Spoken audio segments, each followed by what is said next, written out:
Hello everyone, welcome back. Now before we get deep into aspects and all these little details with Uranus and Gemini, trine Pluto, and that fascinating midpoint involving Neptune and Saturn, I want to be clear. This is not a conclusive analysis. I want you to consider it a more foundational episode, one where we sort of lay the groundwork for the deeper dives into, the monthly and yearly updates to come. So definitely stay tuned for that, where I'll be putting out a lot more information about the conversations that Uranus will be having with other planets collectively, but also individually with rising sign horoscopes. Now, in this podcast episode, I sort of break it down into parts because I think there's a lot going on here.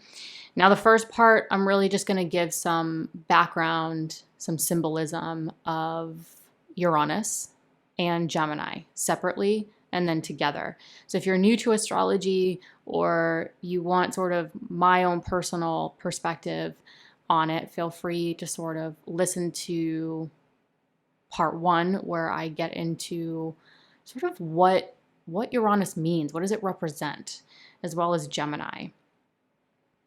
Then the second part, I'm going to get into more of the biological and health themes to look out for.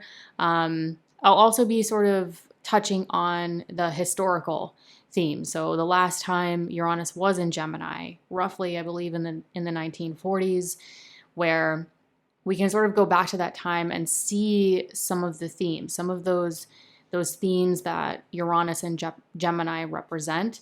And I will also be integrating the opposing sign, Sagittarius, because Gemini and Sagittarius have a very reflexive nature, especially in my medical astrology research. And then the other part, the next part I'll be going into is more of the collective and global themes and sort of some of those things we can look out for, some things to even start considering now before we move into this time and how we maybe want to approach it.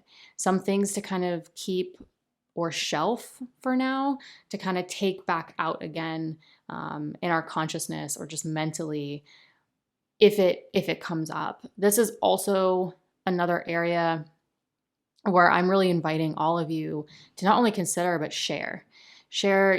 I work with people all over the world, so I'm very interested to hear, what's going on in your country that some of us may not know about or be hearing about, and how those themes could tie into some of the things that Gemini and or Uranus represent. Now, once I go through the rising signs for each of you individually, I'm really going to touch on the Uranus trine Pluto. So Uranus in Gemini, it will retrograde back into Taurus. And I want to be very clear, the exact dates for Uranus and Gemini, the trine to Pluto with Saturn and Neptune at the midpoint or just Neptune at the midpoint, are all in the description below. These dates are all in the description below or the show notes below. So you can always come back to them. You can copy and paste them, whatever you want to do, so that when you're listening, you don't feel the pressure to remember certain dates or certain time periods. So it's all there. Now, I want to warn you, the exact dates are there, but you will likely feel this before those dates. So these are very slow moving planets. So yes, these aspects will happen exact by degree, but you will likely feel the applying aspect. So things that are happening within orb, you will likely feel. So Uranus will be in Gemini for roughly 7 years. I'm really going to stick to the trine to Pluto in Aquarius because that's really going to carry us to varying degrees roughly through 2028. So I think that's enough information for one podcast episode. Also sort of introducing all of you to my perspective on Uranus and Gemini with the health themes, the biological themes, the sociological theme. There's a lot to kind of unpack with this. So I think this is a really great foundational podcast episode where we are getting into some of the aspects, a little bit of those midpoints that are really important players, where I will break it down to what to look out for in your individual lives through the rising sign. But in the monthlies and yearlies, I will be getting into a lot more detail about those other more specific aspects that Uranus will be making and how that's playing into this trine.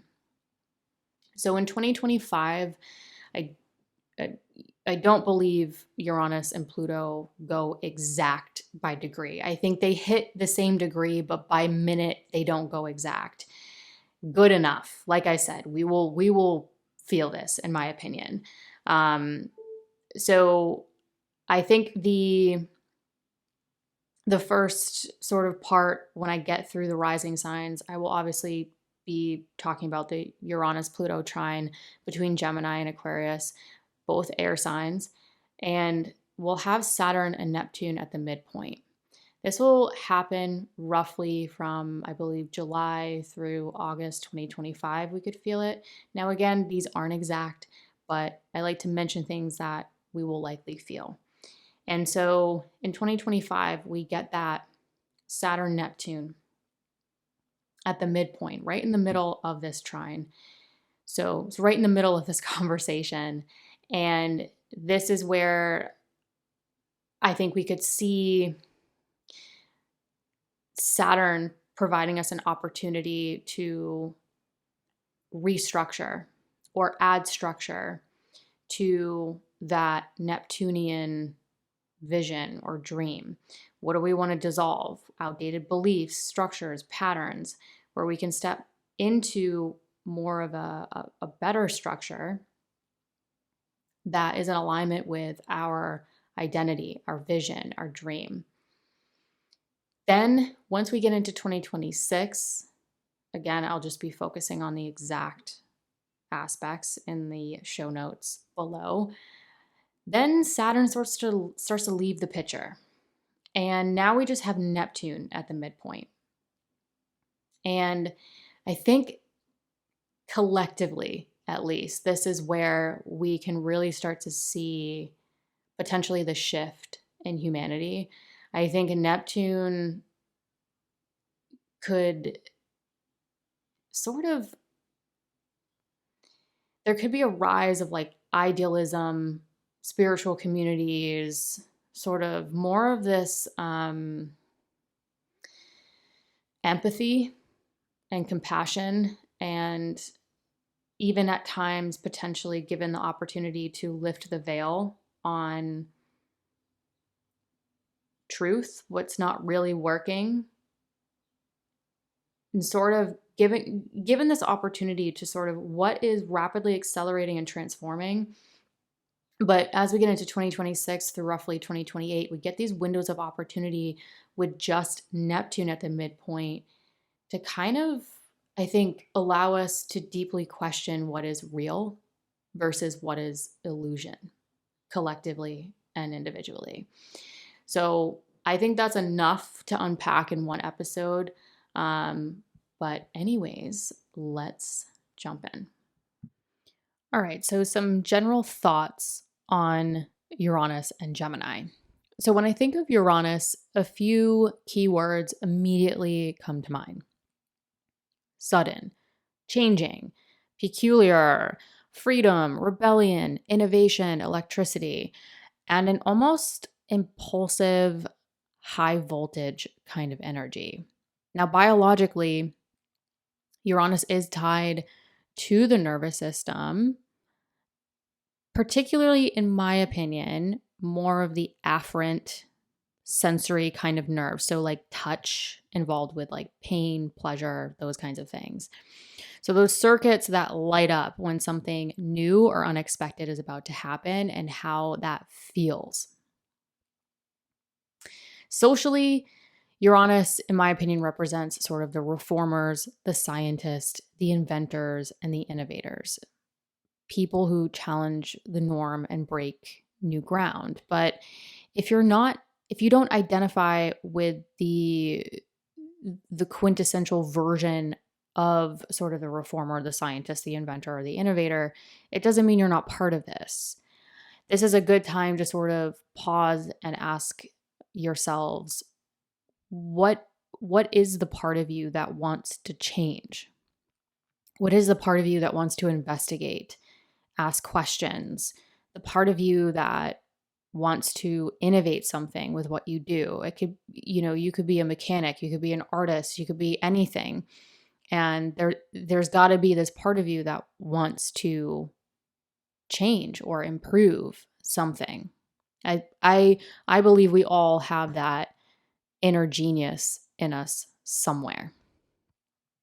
Now let's bring Gemini into the picture.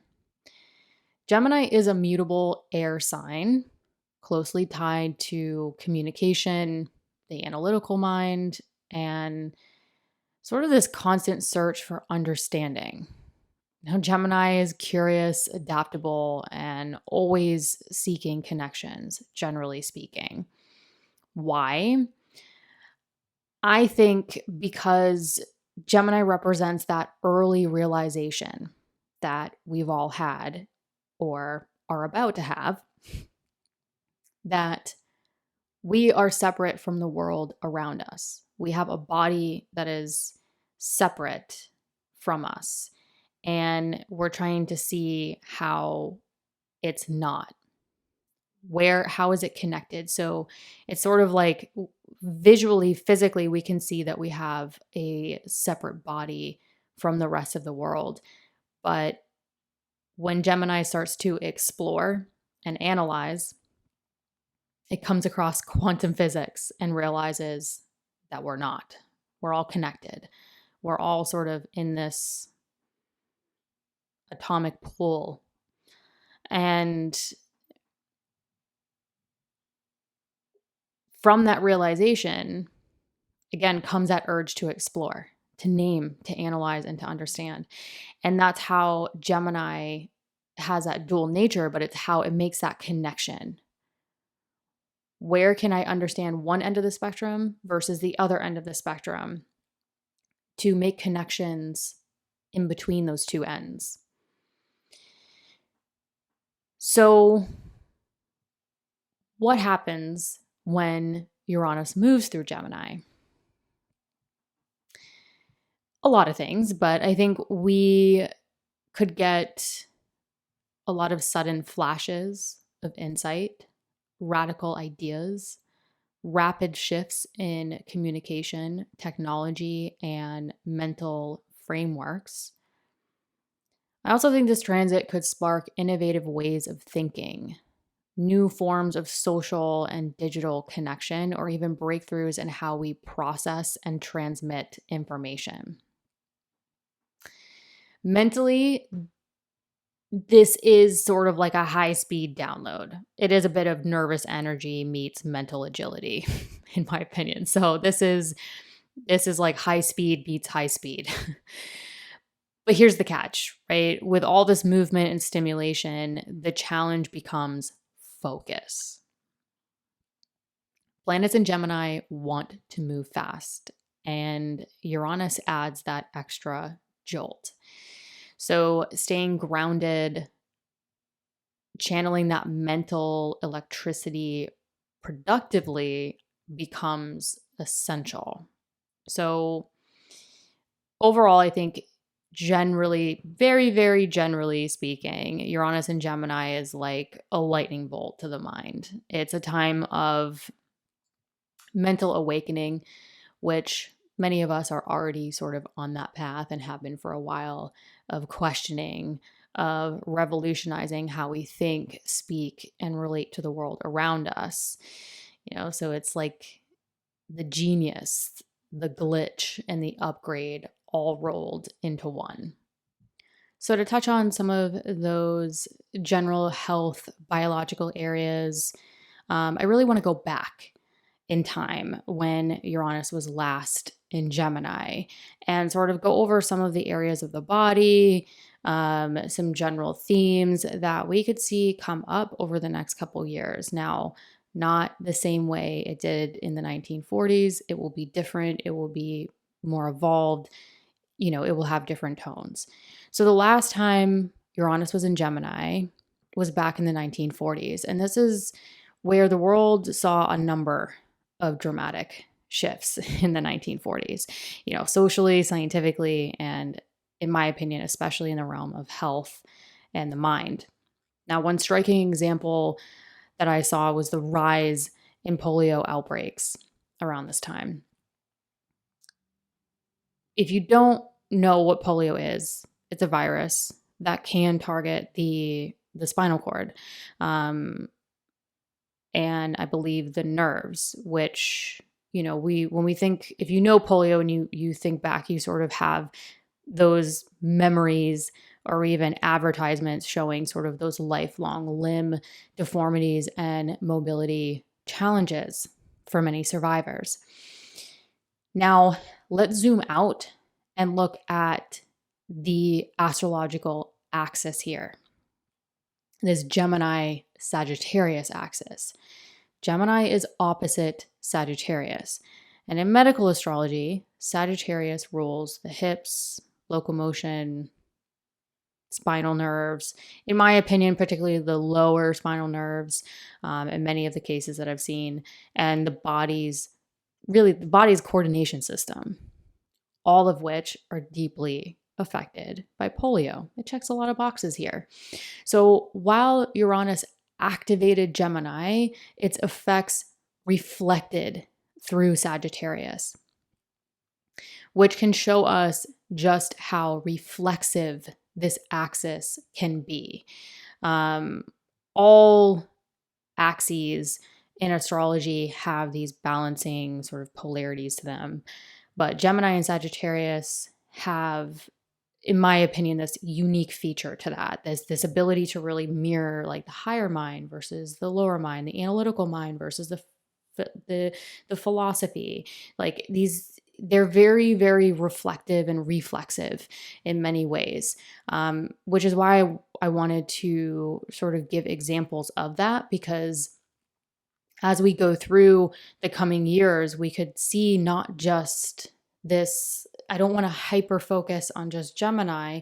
I also want to look at how what's going on in Gemini is going to be reflected back from Sagittarius and vice versa. Now, Gemini itself governs the lungs, breathing, the upper limbs like the shoulders and arms, and like I mentioned, Sagittarius rules the spinal region. In my opinion, the central nervous system, and Gemini is more of the afferent or the sensory nerves, so touch, pain, and the mental and communicative functions of the body. And that's just not physical, it's neurological and psychological too, like Sagittarius. Now, this brings us to another major development in the 1940s that jumped out at me when looking at this axis. It was during this Uranus and Gemini cycle around the 1940s that Leo Kanner and Hans Asperger started to lay the groundwork for how to understand autism as distinct from schizophrenia. So this separation was imperfect and took many years to come to fruition. Yes, but it was a turning point. For the first time, these two started to ask the question, regarding there's something different going on here. I don't think these children have schizophrenia. There's something different going on here. And so starting to ask the questions and investigate autistic children, and maybe even starting to recognize them as having a unique neurodevelopmental profile that has nothing to do with schizophrenia. And this all, to me, this sounds very Uranus and Gemini. Now, a sudden groundbreaking shift in how we see and understand the mind, communication, and learning differences, all themes tied to both Gemini and Sagittarius. Today we define autism, I believe, as a bioneurological developmental condition.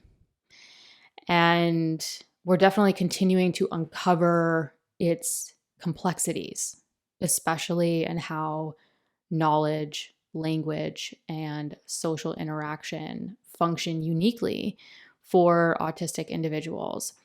So with Uranus entering Gemini, again, soon, or if you're listening, could already be in Gemini, we may be on the cusp of new breakthroughs in understanding neurodiversity and hopefully more inclusive models of education, mental health, and learning systems that better support those complexities of our mind, our mental acuity. So Uranus does bring extremes, and Gemini and Sagittarius are both signs connected to information, thought, and perception in, again, opposite but overlapping ways. Now, Gemini moves quickly, always curious, analytical, and Sagittarius sees the big picture, the philosophy, the vision. And back in the 1940s, this dynamic showed up with the emergence of, or the start of, sort of a more modern psychotherapy technique.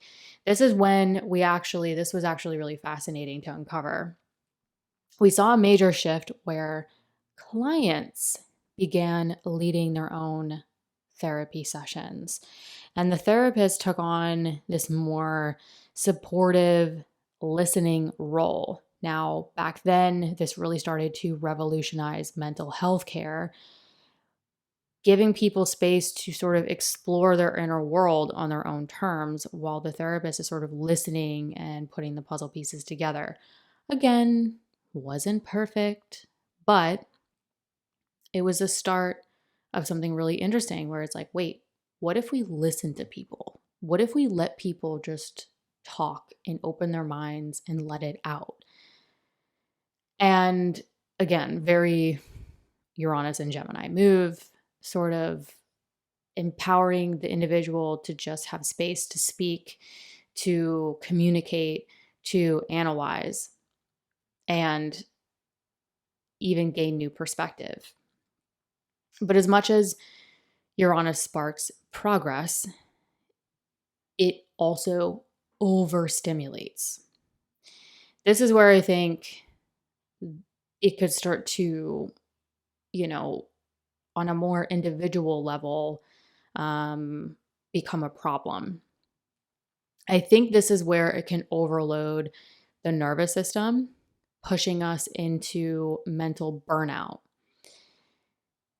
And back then it forced, or what seemed like the beginning of like growing awareness of how fragile our inner balance really is, physically, mentally, emotionally, where we saw more polio outbreaks. We saw the effect that had on our limbs, our locomotion, our ability to move through the world. And, then we're seeing changes with, diagnosing mental health, distinguishing certain individuals who have, autism from schizophrenia and how that changed their treatment. And even how we can support them, right? Again, it wasn't perfect back then. It still isn't perfect now. But just getting those thoughts out, starting to ask those questions, to innovate and to change and get that going. But this, today we are in a very technology, fast-paced world. And with Uranus and Gemini sort of really stimulating the nervous system, and how many of us in modern society today are already burned out. This is where I am trying to take a step back and say, what do we need to do? How can we maybe use Saturn and Aries to be a little bit more feisty about our boundaries? And also use Saturn-Neptune conjunction a little bit into 2025, certainly the beginning of 2026, to sort of dissolve outdated boundaries or structures that no longer work for our nervous system, for how we feel and move through the world. So as Uranus returns to Gemini, we may once again be called to reimagine the way we think, communicate, and heal, not only as individuals, but collectively. And I think it could be time to ask, how do we support a world moving faster than ever? And how do we stay human in a world becoming more cerebral, more digital, and more stimulated? And maybe the key lies in that Gemini Sagittarius axis, connecting thought with meaning, information with wisdom, and hopefully technology with soul. With the collective themes, so the sort of overarching, more global themes that I have my eye on are many things with Uranus and Gemini. But before I sort of go into it, I do want to invite all of you to share in the comments sort of what are some things that you have your eye on with Uranus and Gemini collectively, globally. There's so much on the table here when we're talking about communication and technology and innovation, among many other things that I'll get into. But I'm interested to sort of hear, wherever you are in the world, what your country may be focusing on, some things that you've heard. I think that would be an interesting sort of comment section. Now, in terms of, roughly the next 7 years with this Uranus and Gemini, I first want to back up and invite all of you to think back to May 2024 through June 2025. So May 2024 through June 2025. This was roughly a year period where Jupiter was in Gemini. I like to think of how the outer planets, like Uranus, Neptune, and Pluto, enter new territory. A lot of times we see other planets like Jupiter or Saturn that go through that territory to strengthen or expand or seek.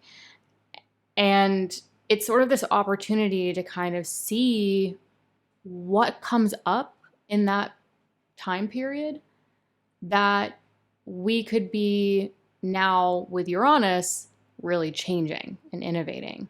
So for example, we had Saturn in Aquarius. Saturn left Aquarius, obviously was in Pisces, and Pluto then entered Aquarius. So we sort of got a little bit of a taste, a little bit of like, what does this Aquarius energy feel like collectively, but also individually in our chart, depending on what house it rules.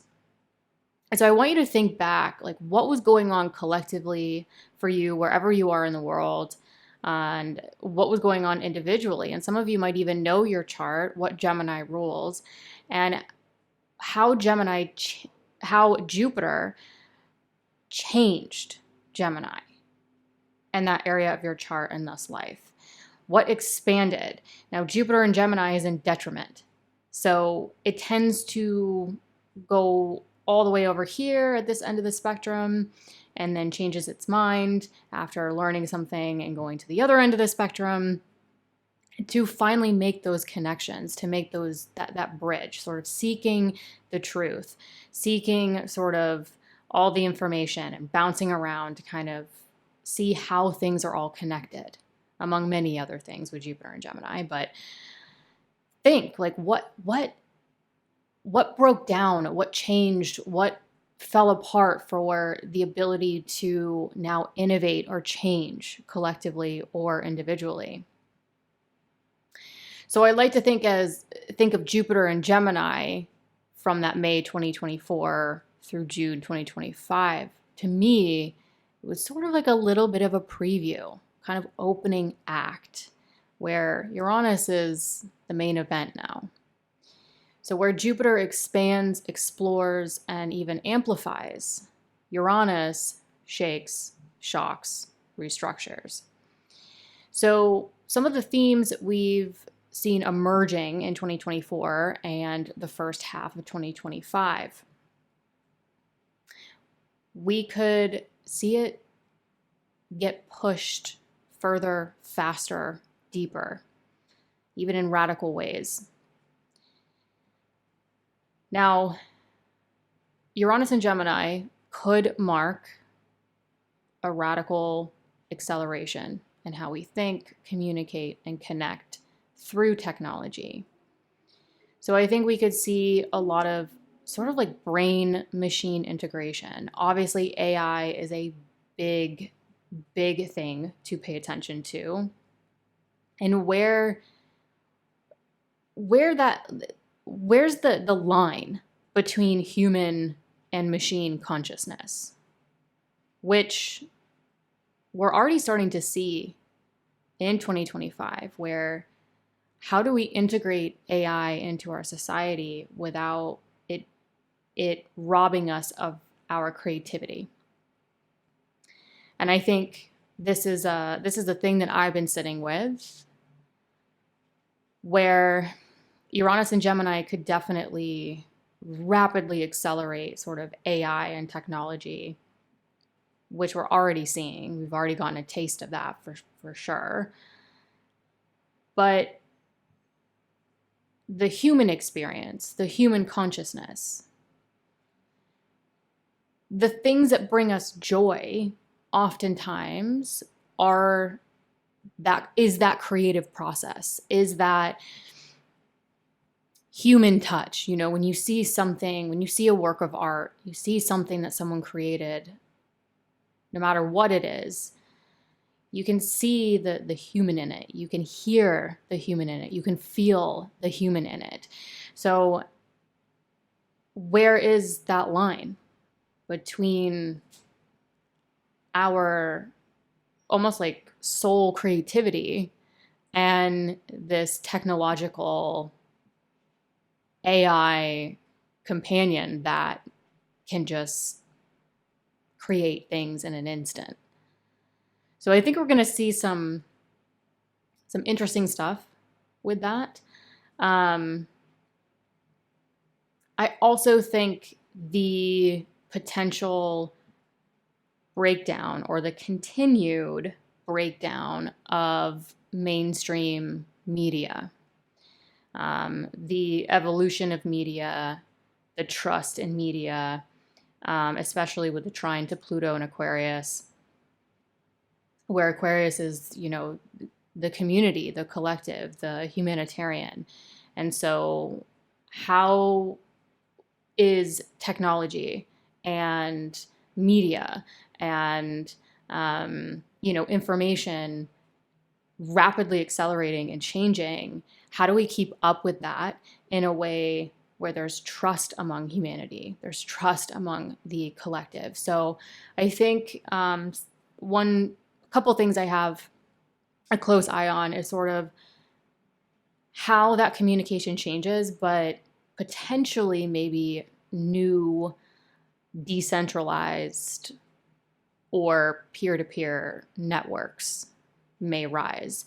Now, some of you who are into cryptocurrency, that is a peer-to-peer system. That is, you know, you're taking that centralization out of it.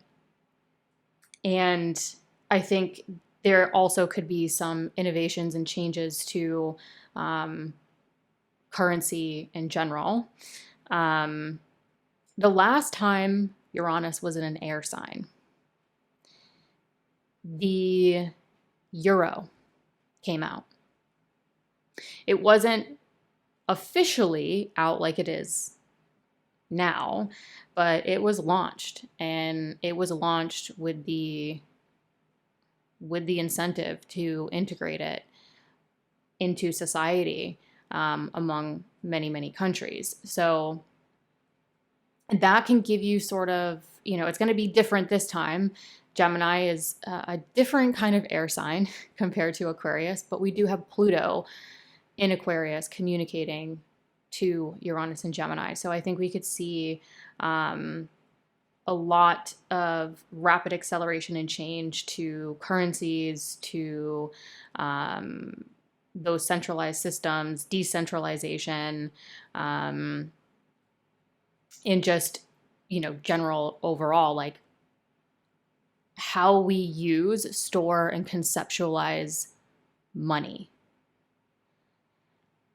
So potentially regulations or deregulation, who knows? You know, Uranus is expect the unexpected.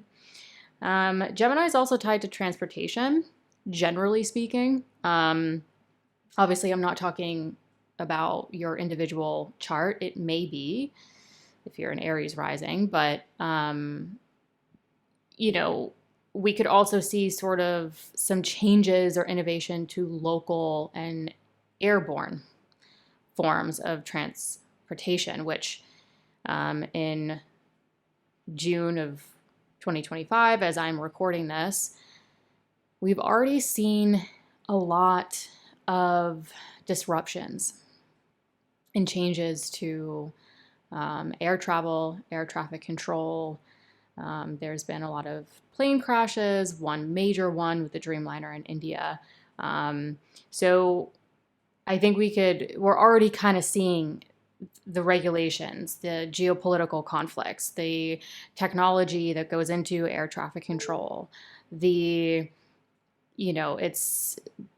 a lot going on there already. And so I think that this could continue roughly over the next 7 years where, you know, what technology do we need? What innovations do we need to make it faster and safer and more innovative for the future?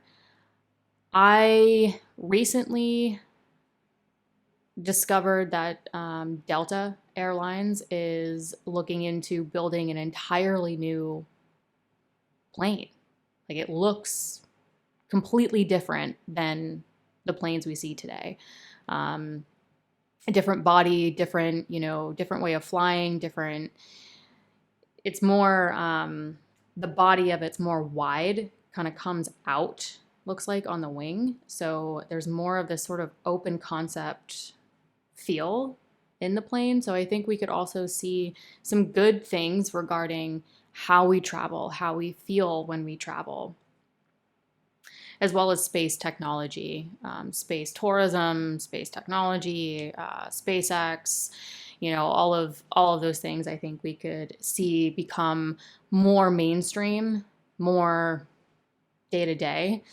The other thing I wanted to talk about that I haven't heard a lot of people talk about is that with Uranus in an air sign, one thing that has become or is becoming more of an issue is air quality.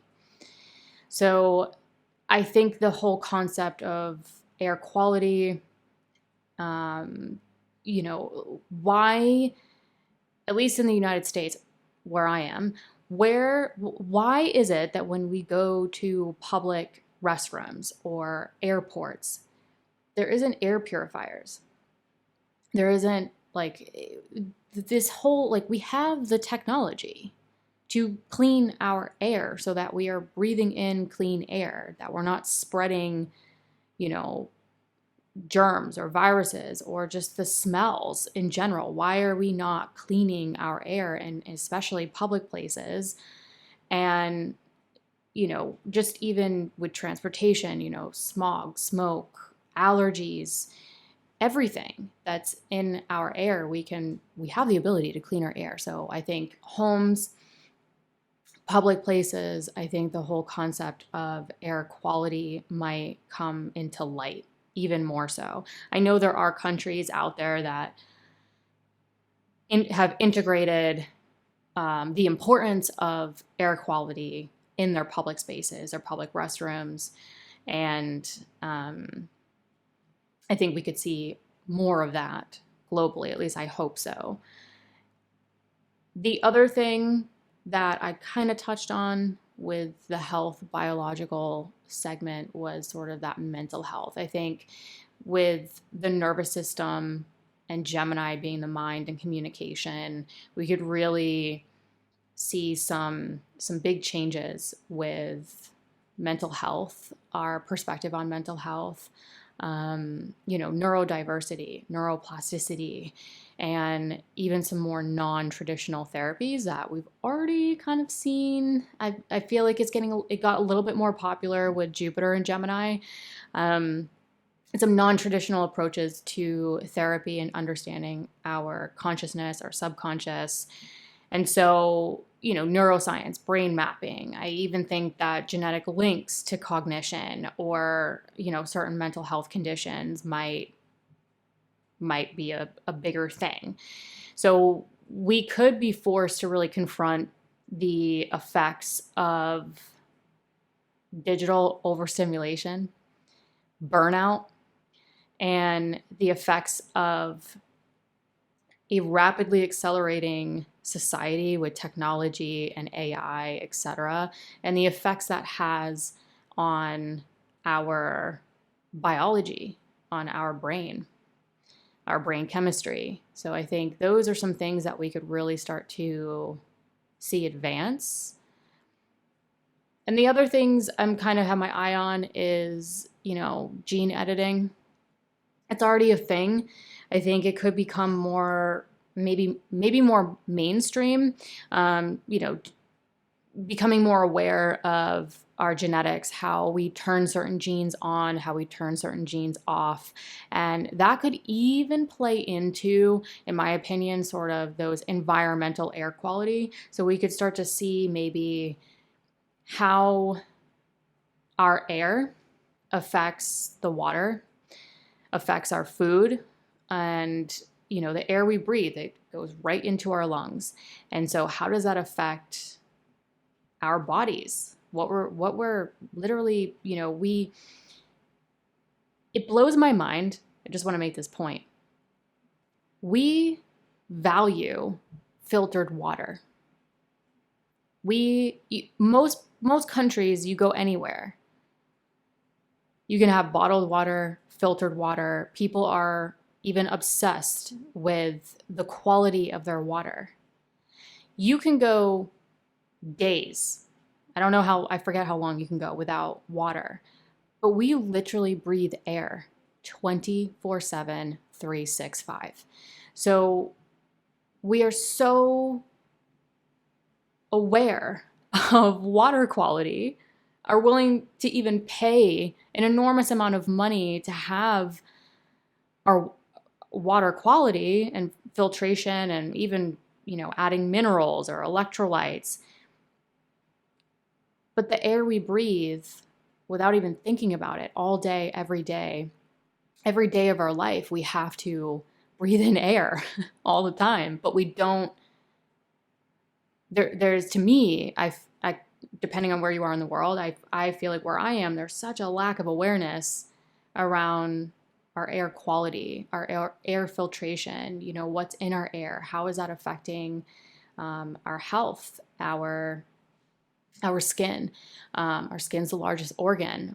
What's in the air that could be affecting our largest organ, affecting our lungs, that's getting absorbed into the rest of our body.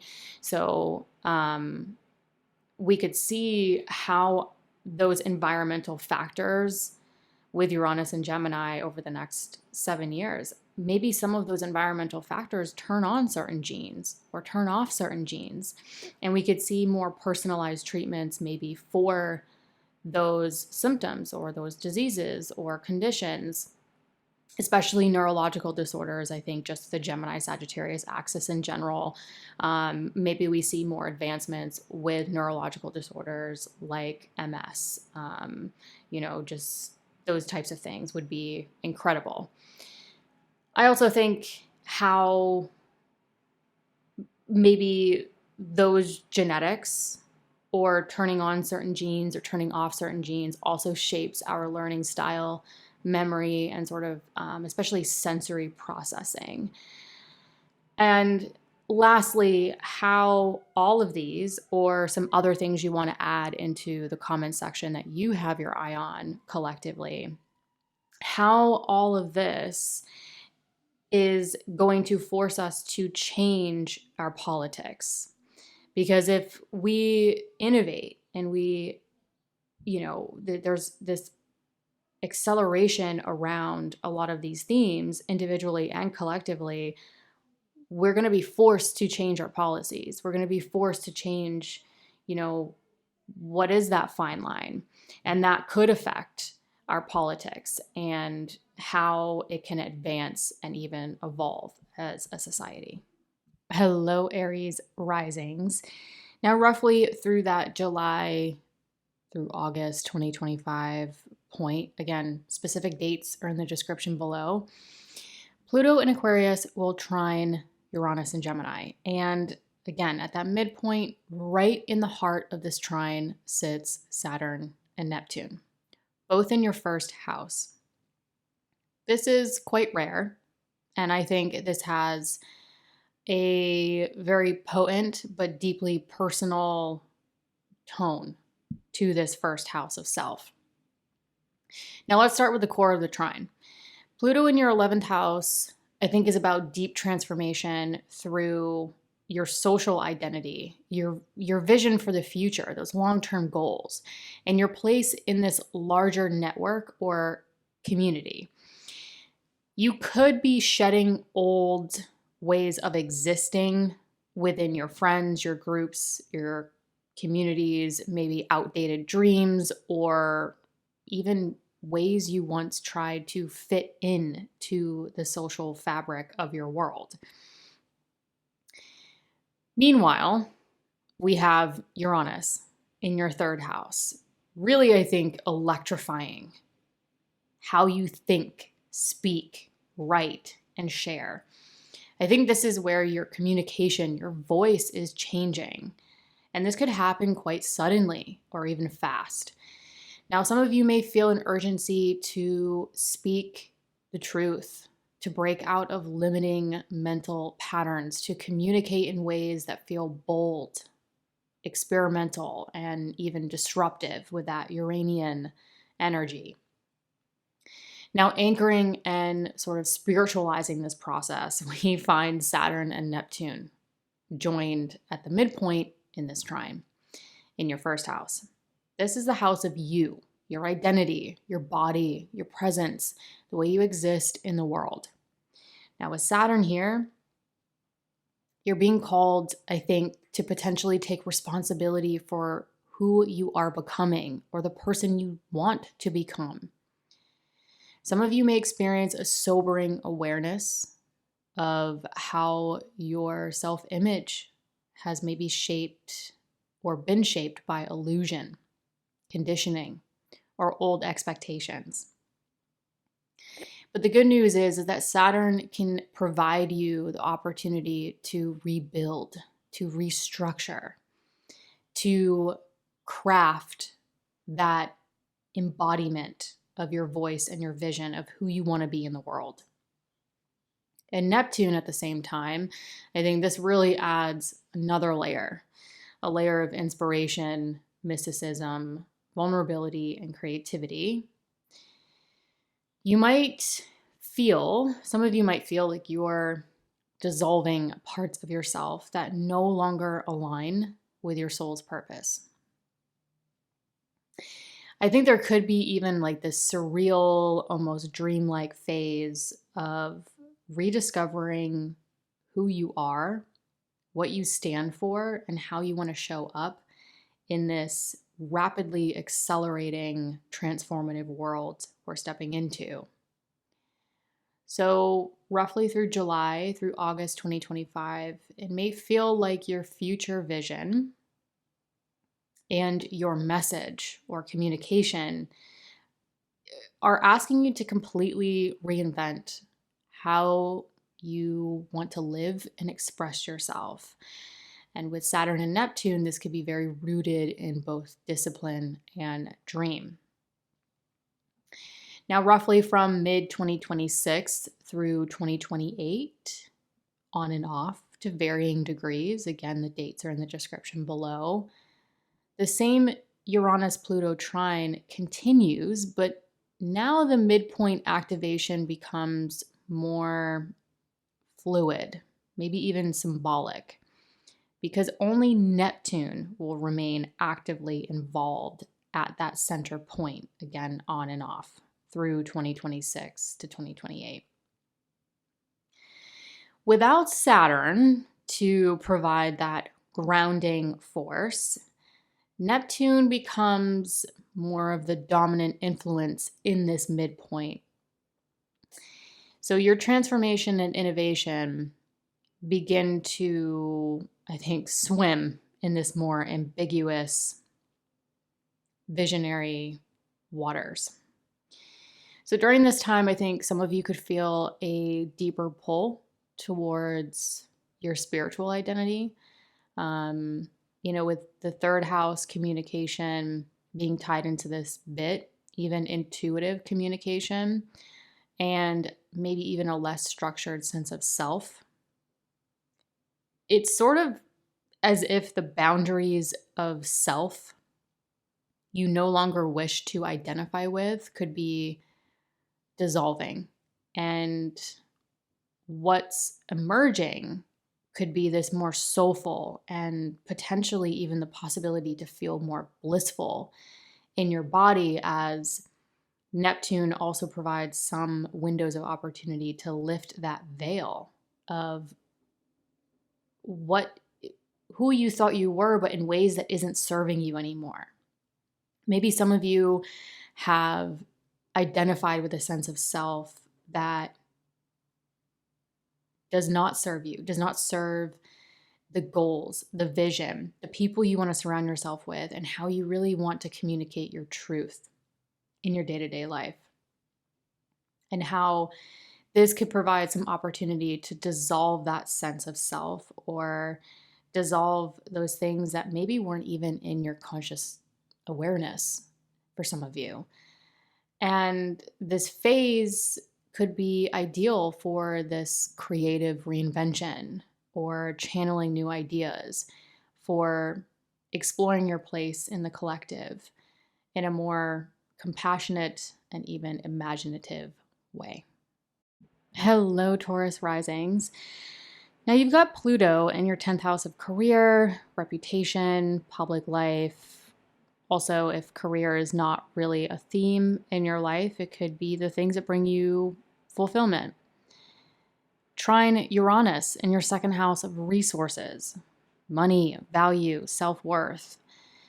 That's a pretty powerful current of transformation flowing from how you express your authority and ambition in the world into how you define value, both financial and personal. I think Pluto in the 10th is asking many things, but one thing could be, what power do you hold in the world? And what what do you want to step into that provides more fulfillment or some legacy? Now, legacy is a pretty potent word when we're talking about these themes, but Pluto is transformation. It moves very slowly. It's a generational planet, so it takes time. And, anyone, if, you're listening and you do want to step into some form of a legacy or leave something behind that is fulfilling to you, whether it's through your career or more of your personal endeavors, it just takes time. Now, Uranus in the second, I think, is an invitation to liberate your relationship with money, stability, and material priorities. Uranus in the second, generally speaking, can be notorious for high highs and low lows, and the unpredictable nature through the second house, generally speaking. So it can, if we think about, I think people stick more on the surface level of what that means. Like, oh, we have a windfall of money and then we lose money. But if you look at it more from, a different, deeper perspective, what does that challenge us to do? It challenges, if you have highs and lows, it challenges your relationship with money. Who are you? How do you view the world when it's coming in versus how are you? What's your relationship with your self-worth or your value or your perspective on the world when it's not? So it could be an invitation to liberate things that should not have anything to do with how much money you have. With the second house, like what's yours? What is innately yours? Your income, your gifts, your talent, your self-worth. Those things should never be dictated by having a ton of money or not. So this could be a chapter to sort of innovate your relationship with money, innovate how you use money based off of those your changing relationship to it. I think the trine could say between the 10th and the 12th for you, Taurus rising, sort of like breaking free from outdated definitions of success, sort of reimagining your own individual value, but also how that shows up with what brings you fulfillment or in your career or public recognition, transforming the way you make your mark on the world. And this is a trine, so the energy flows. This isn't a crisis aspect. It's supportive, it flows, it wants to open doors and dissolve boundaries and remove limits you didn't know you had. So this can be an opportunity to kind of think of it like a download of new financial or economic instincts, sort of even, some of you may even see unconventional strategies between these two houses, and even more of a liberated expression of your career, the work that you do, the things that bring you fulfillment, and how that flows to a financial house. Now let's talk about what's at the center of this Pluto-Uranus trine in 2025. Now, this trine technically is not exact, but again, we will feel it roughly through, July through August of 2025. Again, all the specific dates are in the show notes below. Now, Saturn and Neptune they are conjunct. They are at the center of this Pluto-Uranus trine. And Saturn and Neptune sitting together in your 12th house at the midpoint of this trine is huge. The 12th house governs the unconscious, the dreams, the solitude, potentials for deeper healing, in my opinion, really sort of like the parts of yourself that you don't advertise to the world, that don't necessarily operate on logic or visibility even. So while your outer life with the trine may be transforming with career, what brings you fulfillment, also financial themes, and sort of your self-worth and your value accelerating, changing, transforming, Saturn and Neptune at the midpoint says, in my opinion, none of this will work unless it's truly aligned with those deeper parts of yourself.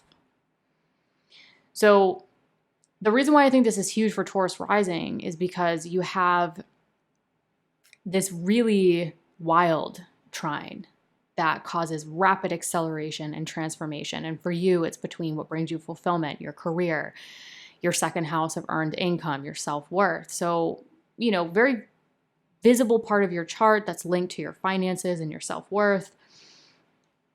But the midpoint is in an averse house. It's in a hidden house.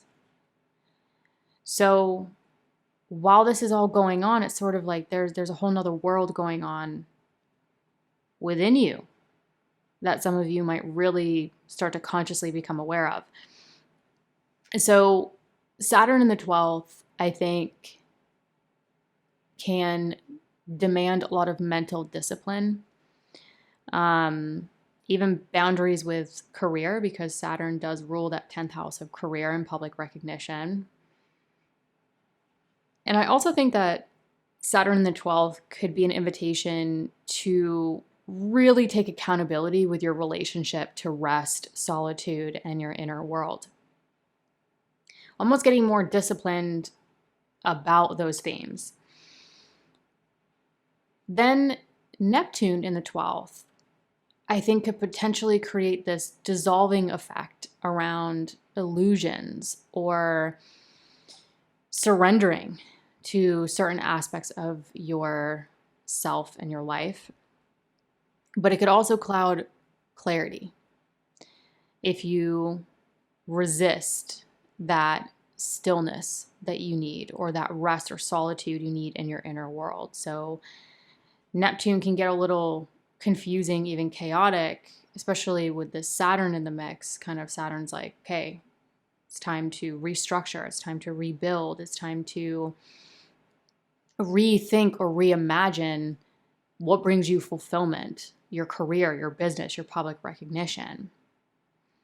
So I think together it has a lot to do with grounding your ambitions with your deeper inner knowing, your deeper intuition, the parts of you that you don't necessarily share with the world. So sort of like your internal versus external are aligned. So maybe some of you with this could let go of guilt, heal subconscious blocks around money, worth, visibility, or potentially even recognizing that concrete results really started with an idea and your inner vision. And that carving out time to mentally envision it, or think about ideas, or provide yourself the time to release or let go of limiting beliefs or subconscious beliefs that don't serve you, can allow that rapid acceleration and transformation to what brings you fulfillment, your career, your ambitions, that could even sort of rapidly change your financial world. So I think, this could be a time when behind the scenes work can really set the stage for powerful real world results. Now, 2026 through roughly 2028, I think this is where things really shift, because Saturn sort of moves on, continues on in your 12th house, but Neptune continues to on and off. Again, dates are in the description below. Neptune continues to sit at the midpoint between Pluto and Uranus, while Saturn has moved on. So this change is subtle, but significant, because without Saturn's grounding force in this midpoint, Neptune becomes the sole influence at the heart of this Pluto-Uranus trine. So where 2025 provided the ability to dissolve outdated beliefs, limiting beliefs, old mental vision boards, to restructure them internally, mentally, subconsciously. This later phase where we just have Neptune, I think, will bring up the test of trust, asking you to trust it, to flow, to imagine, and to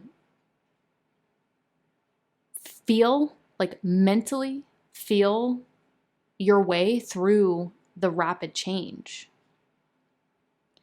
So, mentally, things could become a bit more idealistic or creative. You might find yourselves moving toward work that's less about status and more about meaning as the veil gets lifted to varying degrees with Neptune cycles, or seeking income through more innovative, transformative ways.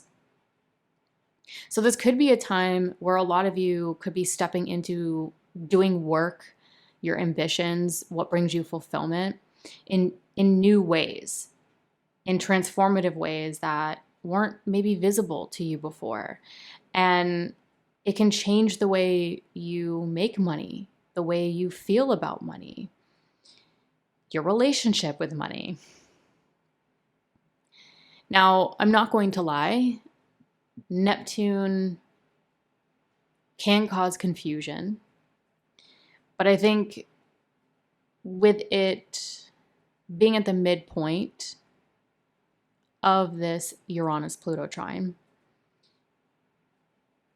in the 12th for you, Taurus rising, I think can bring a more like visionary aspect to it, more soul to it, even sort of this like inner creative awakening, where some of you can sort of shift and change, or maybe even take action to infuse more of these ideas or creativity in what you do, and how that could rapidly accelerate that change and innovation to your relationship with money, how you make money. Some of you might start to work smarter and not harder. And that provides you that 12th house opportunity for more solitude and more rest.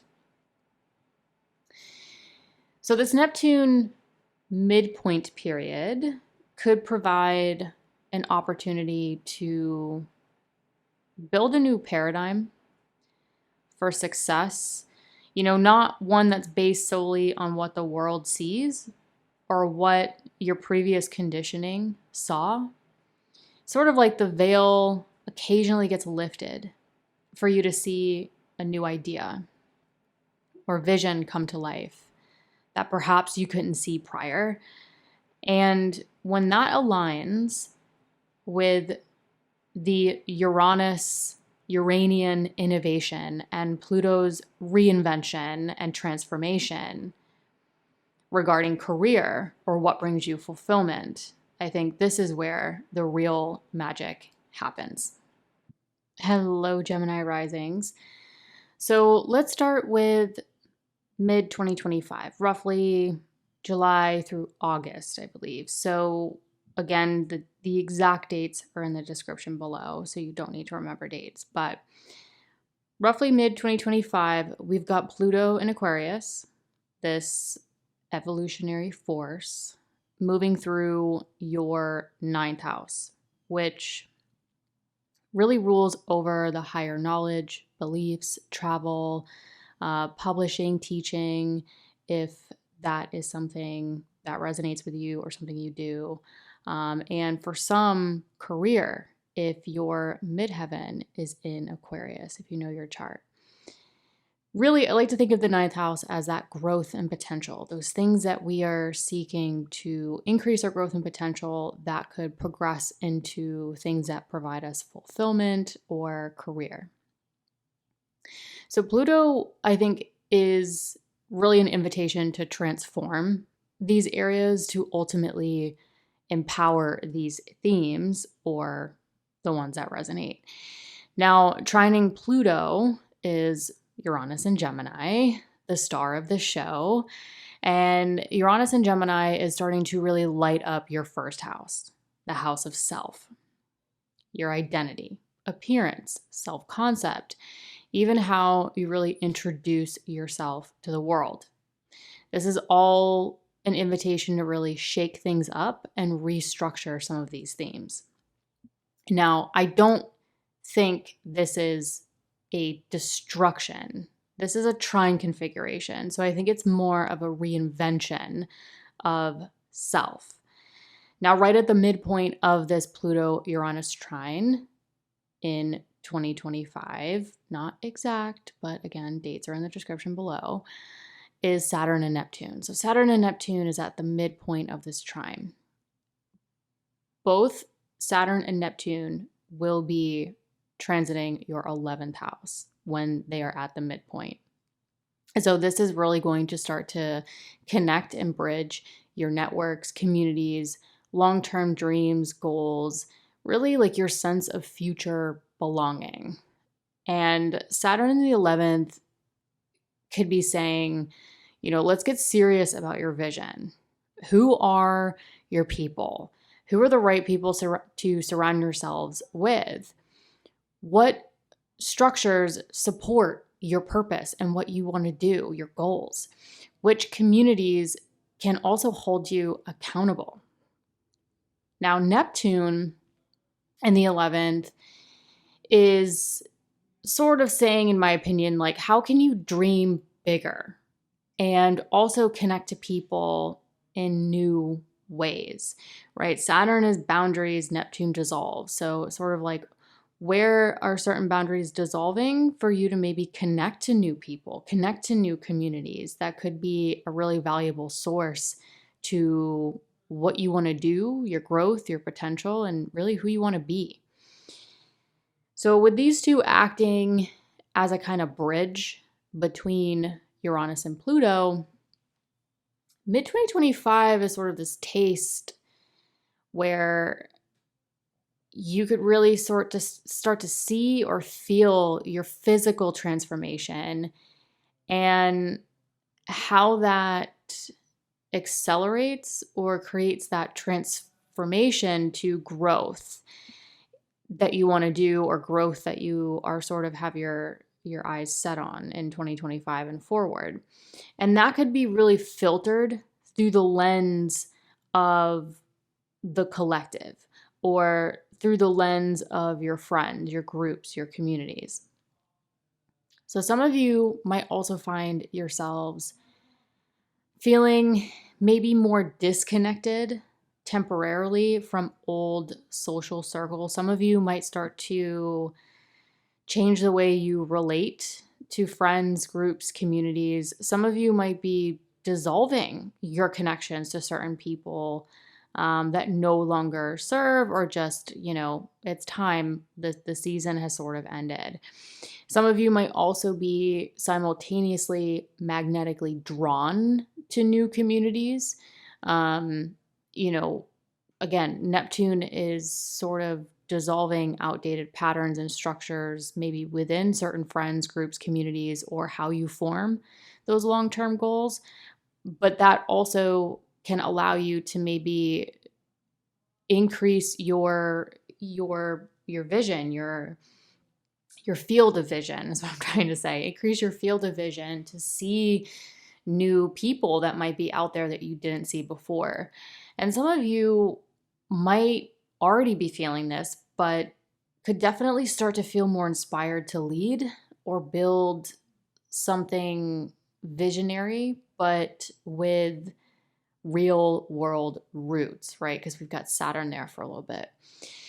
Now, Saturn moves on, but Neptune stays hovering at the midpoint of this Pluto-Uranus trine on and off from roughly mid-2026 through 2028. In my opinion, this shifts the vibe completely. So without Saturn's influence on Neptune, there's sort of like less structural reinforcement. And the energies become a lot more fluid, dreamlike, visionary, but yes, a little foggy at times. So Neptune at the midpoint could have you connecting to new communities of people that could really bridge the acceleration of your presence in the world and empowering your potential. But the flip side of this with Neptune is some of you might sort of take a step back at times and be like, whoa, like my life has changed so much. My connections have changed. My friendships have changed. And that can be the source of fogginess. That could be the source of confusion, even because, you know, if you're going through life with certain friends, groups, communities, and goals, we naturally get very anchored in them. And then when those change or shift or dissolve, it can take time to get acclimated in new connections and new goals that might feel really weird at first. It might feel a little foggy at first. But, it's important to remember that as Saturn continues on, Saturn will still be in your Aries 11th house of friends, groups, and communities. It just won't be at the midpoint. So it will still be there to support. But with Neptune, just Neptune at the midpoint of this Pluto-Uranus trine, some of you might feel more drawn to spiritual or creative communities that might overlap with some of your long-term goals. So, I think spiritually, creatively, this could be a time where some of you are tapping into new spiritual or creative pursuits, and that naturally connects you to new groups and communities, and also shifts your goals. Some of you also, with Neptune, you might be exploring more mystical or esoteric ideas. You might be sort of expanding those boundaries and or dissolving some boundaries to kind of see what's on the other side of those walls. What's on the other side of, those walls that could shift your goals, your growth and potential in life. So some of you might be sort of seeing where maybe you've limited yourself by only putting yourself in certain boxes or only associating yourselves with certain people or only believing in certain goals. And this might be where you start to explore things outside of that, maybe through other ideas, other knowledge, that could include spiritual knowledge that sort of helps assist you to see maybe outside of those boxes what is possible. And I also think with Neptune at the midpoint here, you could become less attached to linear plans, more aligned with synchronicity, not just in your goals and, life, but like your connections among people, sort of allowing the connection instead of being stuck in this ideal, like my connection with this group or this friend or this goal has sort of these ideal trademarks or milestones. Some of you might find yourselves sort of thinking outside of the box and being less attached to how things have to be or how things have to progress towards other people, groups, communities, and goals, and being sort of more like, I'm just going to let synchronicity kind of happen and lead through it. And, you know, maybe something better could even come through that. Now, like I mentioned, just remember, Saturn will still be in Aries to help anchor your community and long-term goals that could provide opportunities to expand your growth potential and, for some, career. Okay, Cancer risings. So from roughly July through August of 2025, I think a lot of you could be moving through a really dynamic alignment that could activate deep transformation, intuitive awakening, and even a redefinition of who you want to be in the world, sort of your role, what brings you fulfillment. And for some of you, this could be in the area of your business, your career. Now, in this Uranus-Pluto trine, we have Pluto in your Aquarius 8th house. Now, this is many things. There's a long story with Pluto, but this is, I think, about personal power in partnership or relationship with others. We have the 7th house of marriage and partnership, including professional partnership, and the 8th house naturally progresses from the 7th. So in a way, I think this is about sort of integrating or adjusting your own personal power with other people, deep emotional transformation, even uncovering what's been buried emotionally, psychologically, or financially. And I think for some of you, you might already have experienced this, but for some of you, this may have familial roots or home and family themes being a source or invitation for this transformation, with your Libra 4th house of home and family also playing a part in this trine with Gemini and Aquarius.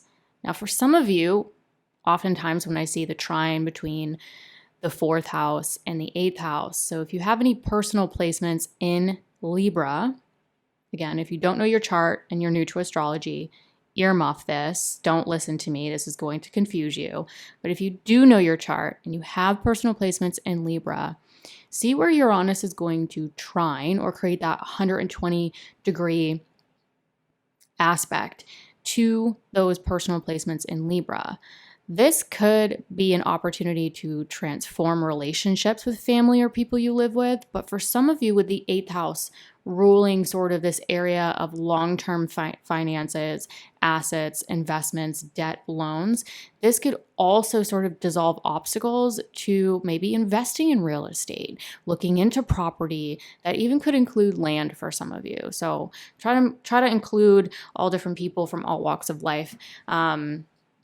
But this could be a time where you could sort of really also rapidly accelerate and transform your living situation, maybe purchasing something, investing in something, or really rapidly sort of dissolving those obstacles and changing your relationship with, home, family, property, and real estate.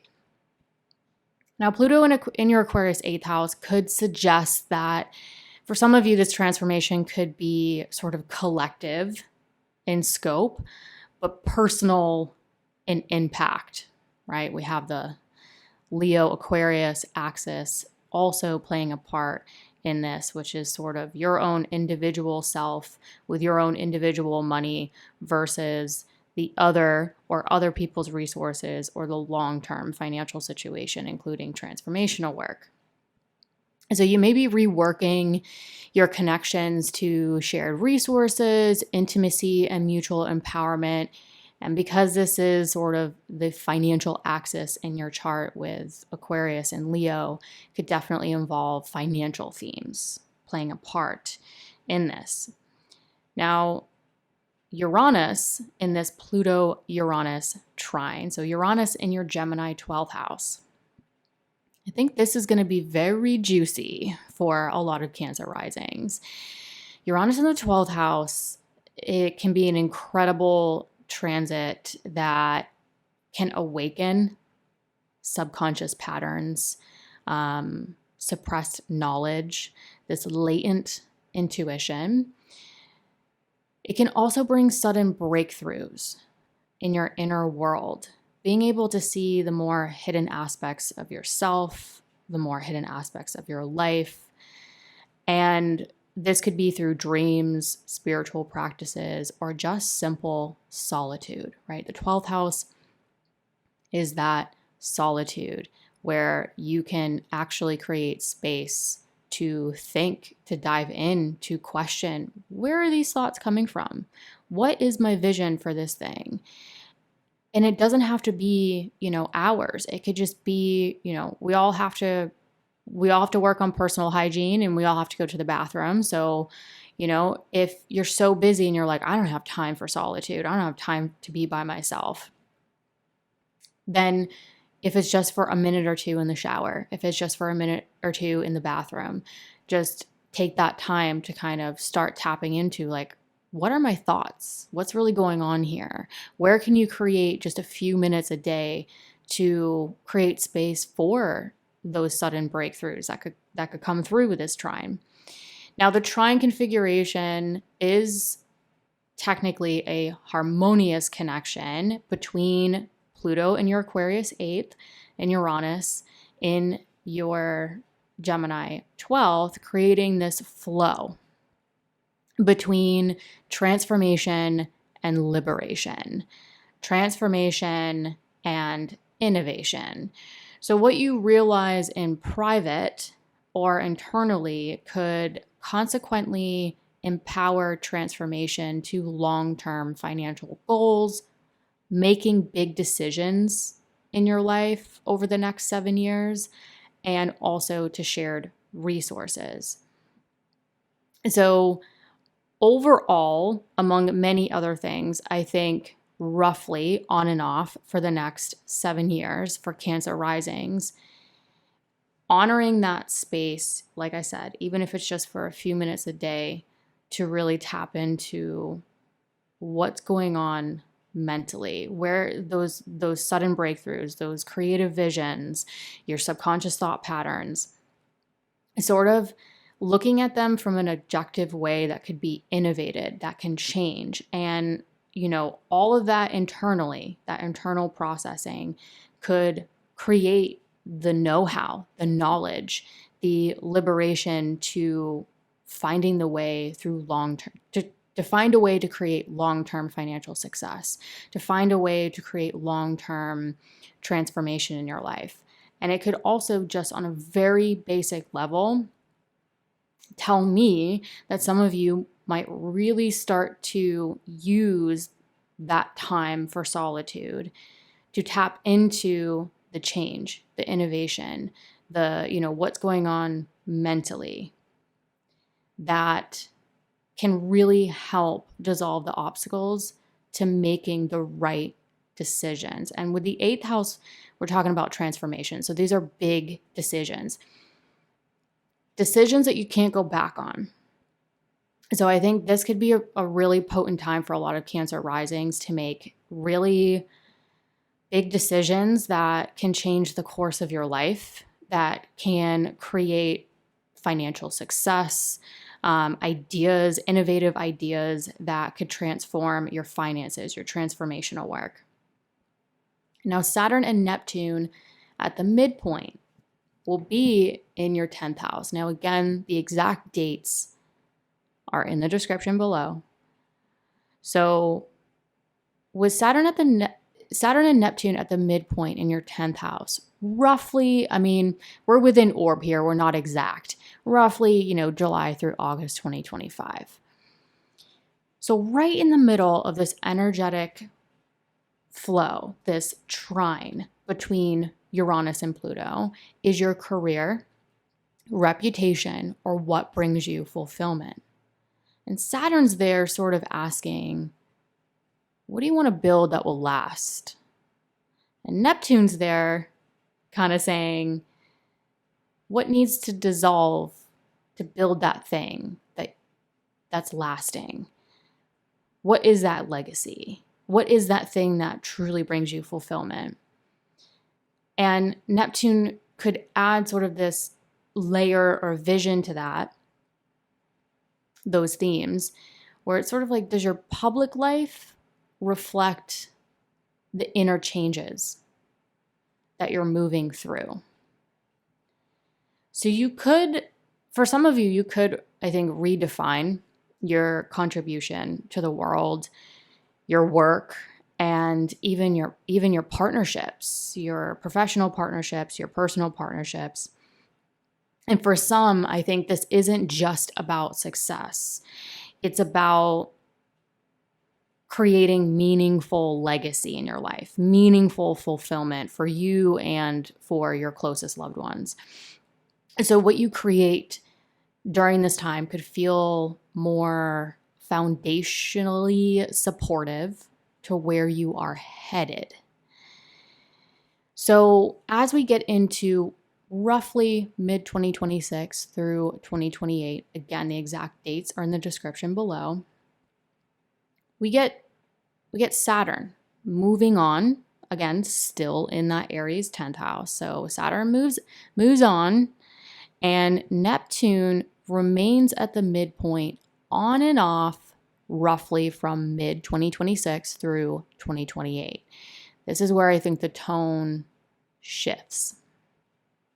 So with Neptune just at the midpoint, again, on and off, with only Neptune holding the midpoint, I think the focus moves away from this concrete structure and into more of a vision, a dream, and an ideal.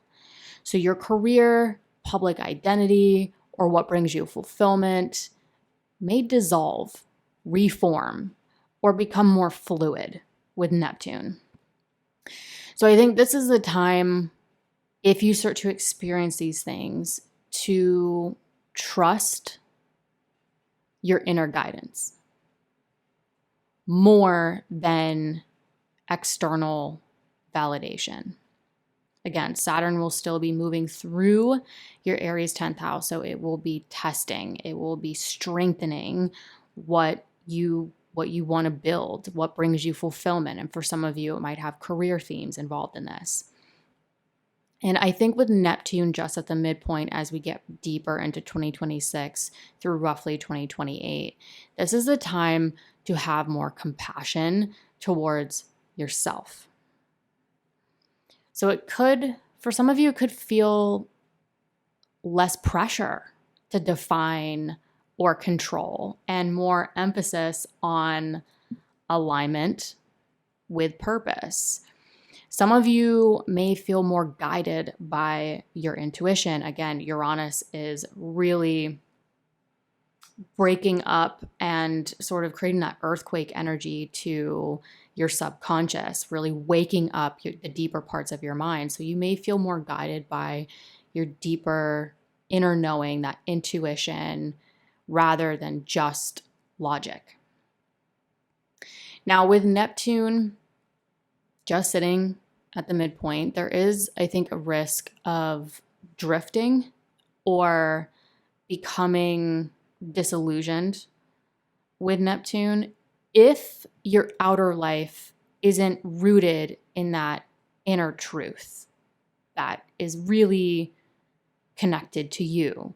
So this could be an invitation to see where you can lean into Uranus in the 12th to tap into that inner change and innovation that is waking up for many of you with that little bit of solitude, to sort of say, okay, how can we not become sort of like, how can we not drift away from what we're trying to build long term that feels fulfilling, and use sort of the inner vision, the inner knowing, maybe even healing some of the limiting beliefs to use Neptune to become more in the flow of what you want to do and less, again,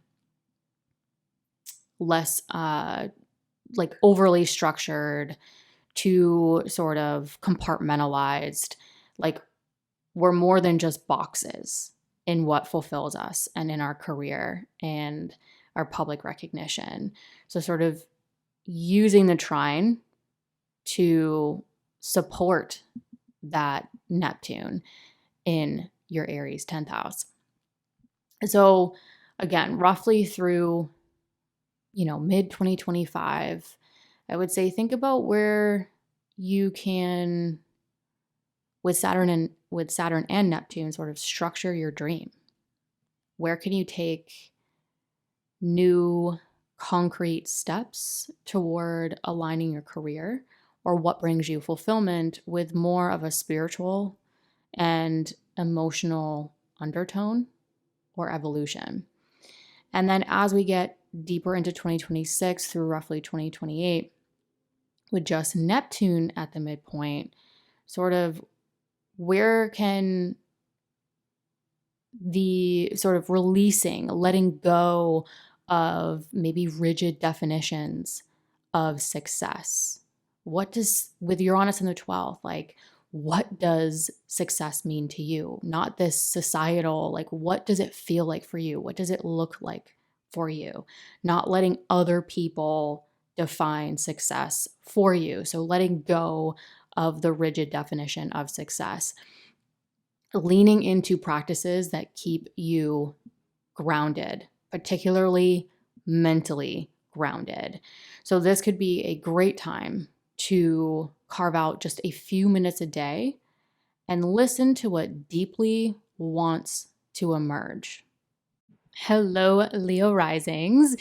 So this Pluto-Uranus trine between your Gemini 11th house and your Aquarius 7th house, I think is going to generally provide opportunities for deep, long-term change and transformation to how you relate to partnerships, personal, professional, and even social.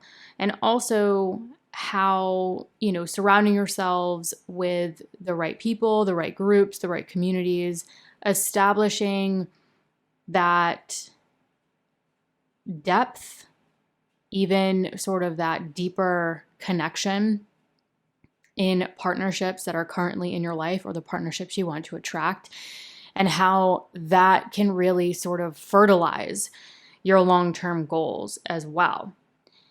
Now, this could provide opportunities, generally speaking. You may attract people who challenge you to evolve, or you may feel the need to shift power dynamics in close relationships. So you could also be, when we're talking about Pluto, we could be talking about sort of power plays, power dynamics. So sort of how can you empower those closest loved ones in your life, or the ones that come in, and how do they also empower you?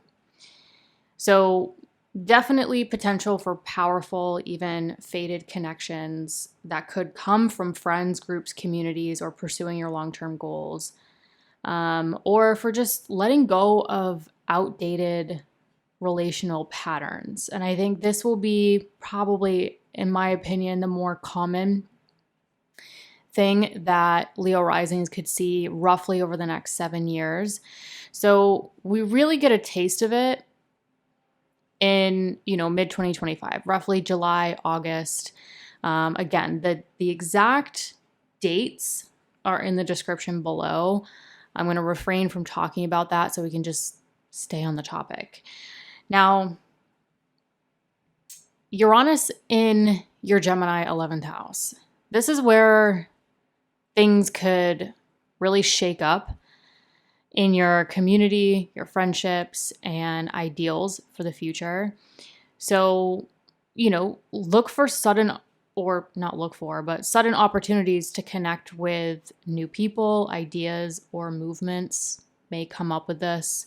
I think some of you could feel more inspired to even reimagine your role in a group or how you've contributed to the goal or the collective goal.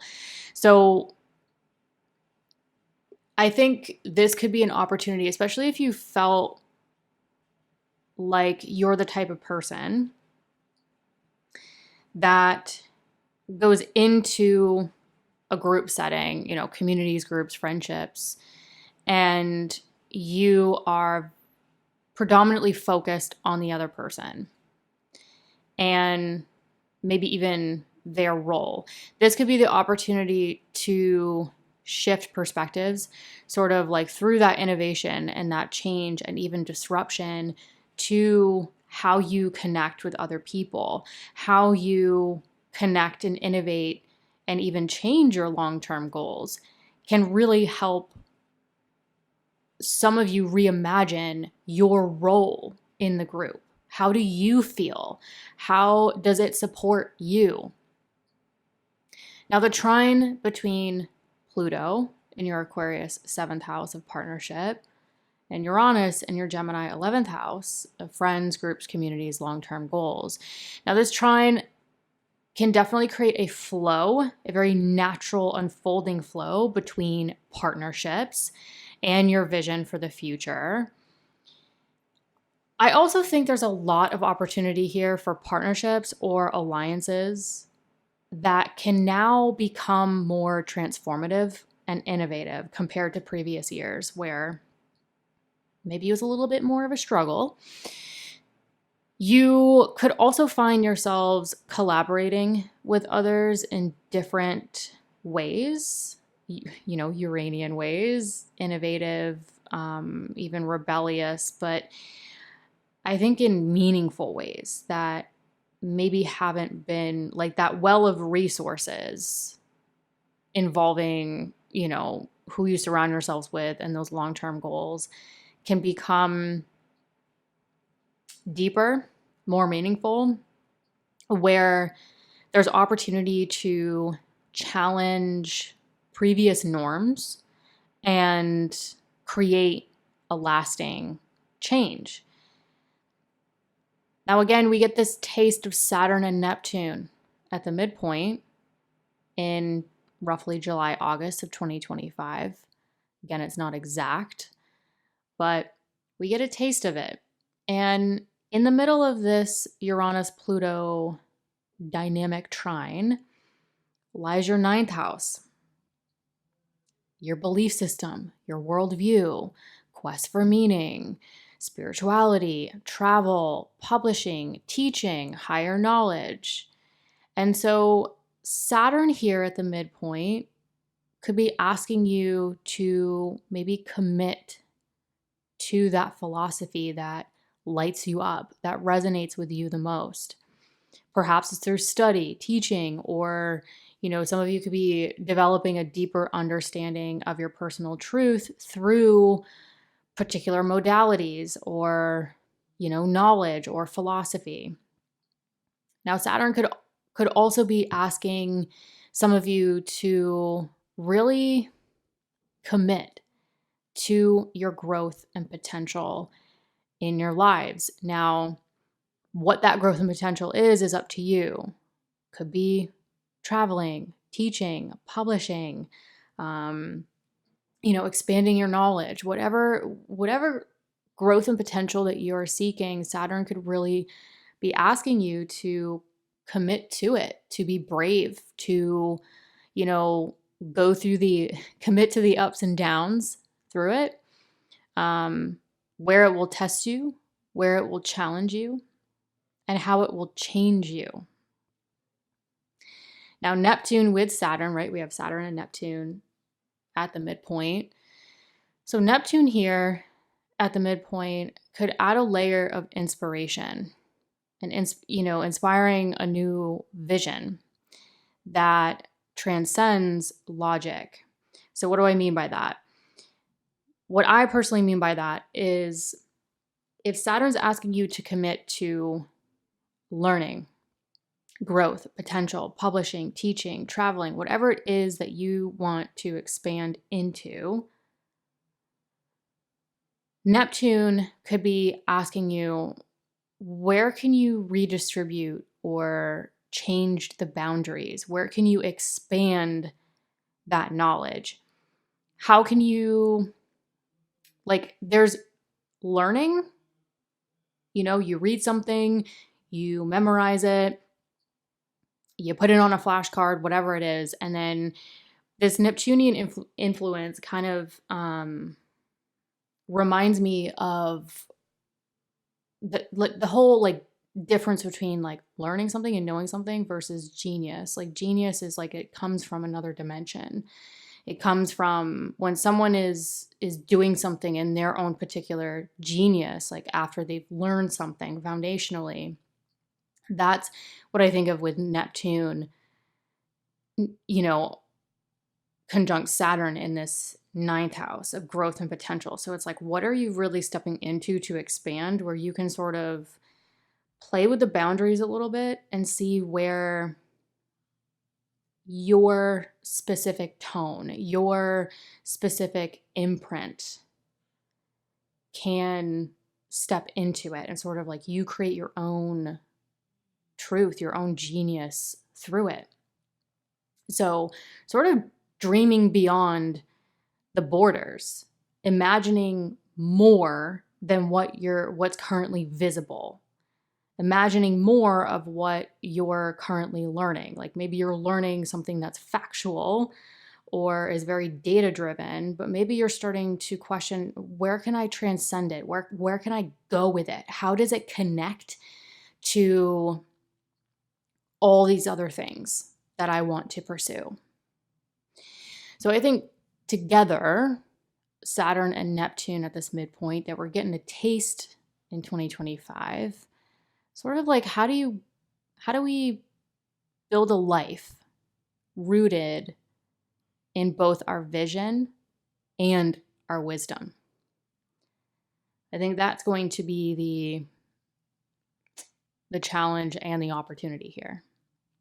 So again, because we're talking about ninth house, this could come through, travel or sort of that cultural expansion, spiritual study or formal higher education, the publishing, the teaching.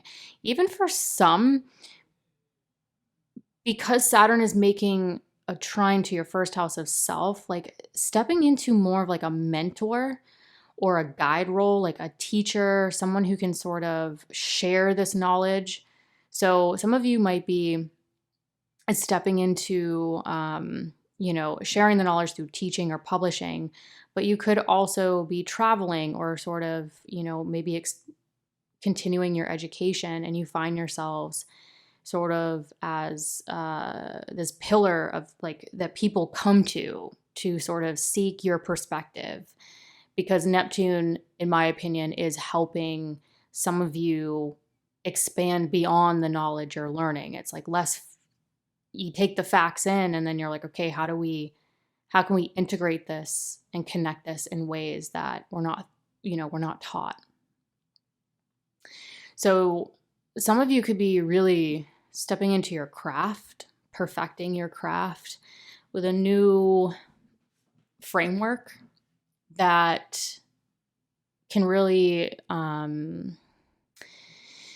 influence and shape how you connect with friends, groups, communities, and your long-term goals, and also sort of this new framework that could also shape how you exist and evolve in your personal partnerships as well. Then when we get into really like mid 2026 through 2028, again, the dates are in the description below, we get Saturn moving away from this midpoint.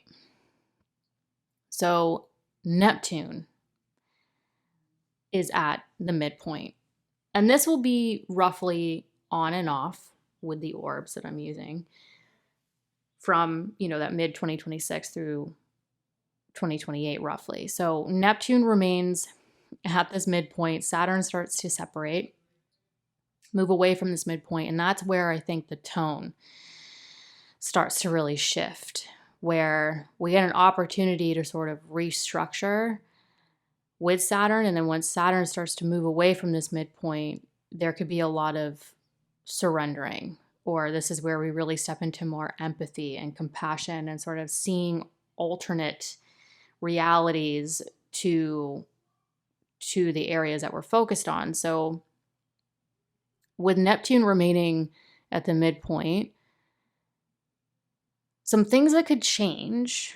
I think the emphasis could move away from maybe feeling like you have to define your beliefs or put yourself in a box, or you could be moving away from feeling like you have to have this formal education or this piece of paper, or you have to have, A, B, and C before you can do the thing, when you can do the thing. And you could maybe start to feel your way through that growth and potential, feel your way through your knowledge, your beliefs, your spirituality, the growth and potential that you are seeking. And so I think for a lot of Leo risings, the perspective may become less rigid. Your perspective could become more imaginative or even spiritually nuanced. So I think this is where some of you might find yourselves connecting with people in ways you've never connected with before, right? We're still talking about that midpoint of that trine between your 11th house of your social network, your long-term goals, and that 7th house of partnership.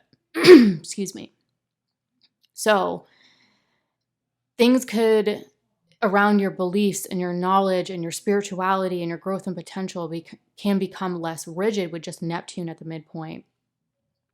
And that consequently could help accelerate, change, innovate, and transform your ability to connect with people in ways that maybe you've never connected with before. Your ability to tap into and connect and have more faith in your long-term goals, which could consequently create deep transformation to your personal and professional partnerships, right? So this inspiration could come through your dreams, art, intuition, mystical experiences. Some of you might be expanding your knowledge in a particular area or areas, and that might have some epiphanies around, the collective, your goals, partnerships. So without Saturn's stabilizing presence at this midpoint, you'll still have Saturn in your Aries 9th house to help. So I don't want to say it's like Saturn's gone, there's no anchor here, but when we're talking about that midpoint, Saturn at that midpoint can really anchor in. But when we get to 2026 through roughly 2028, Saturn's stabilizing presence at this midpoint is moved on. So there is some potential to feel some seasons where you might feel ungrounded, or you might have moments. I'm not going to say long-term moments, but I think there will be bits and bops where you might feel unsure on how to ground your vision. So I think there's a lot of opportunity to sort of expand the vision, expand your growth and potential, expand your knowledge, your spirituality in ways that are totally new, right? New structures, new systems, dissolving outdated patterns around those themes and stepping into new ones. And that naturally can create moments of uncertainty. And particularly around your vision, your place in communities and friendships, your goals, your partnerships. But I don't think Saturn's still going to be in that house. So I don't think it's going to be this like completely untethered, feeling. I think there will just be moments. Now, I think the challenge could be to ensure you stay aligned with your deeper truth. Neptune can make us a little porous, and so look for opportunities to connect with people in new ways, having new levels of empathy and compassion through your learning, through your spirituality, expanding your growth and potential. That for some of you could really support your career as well. But the connection, the ability to connect to people and even create new friendships and new groups and communities in ways that you haven't before can be wonderful. But Neptune can also sometimes blur the line around staying aligned with your deeper truth. Like, if you're prone to being sort of porous to other people's thoughts and feelings, this could be a good time to stay aligned with your feelings, your truth, the growth and potential you're sort of going with. So yes, connecting with people in new ways, but also keeping your own identity and staying anchored in your own sense of self and sort of staying aligned to you, even when there might be external markers like, title or status or approval. So, yes, we're potentially connecting and innovating the friendships, the groups, the communities, and the goals. But when we're doing that, we can also be porous and sort of prone to other people's approval or feelings or opinions. And so ensuring that you are not overly porous to other people's approval, status, opinions, judgment, and staying very anchored in what you know to be true, your own inner genius, that growth and potential that you could be really committing to over the next couple years. So I think in terms of like creativity and spiritual exploration, this could be really ideal. But I think a lot of Leo risings overall could find themselves, as a Leo rising, your ruling luminary is the sun.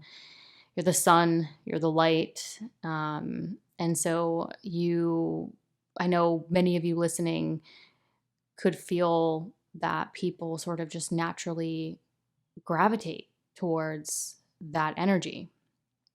And so you could find yourselves really in a place where you're becoming more aware of how you could be stepping into more of a teaching, mentoring, or guiding sort of position, whether it's in your personal life or your professional life. But I think some Leo risings might really feel good stepping into more of that heart-centered, intuitive place where you can really be grounded in your truth and your knowledge, your spirituality, your growth and potential, and how that might quite literally make you so magnetic to other people.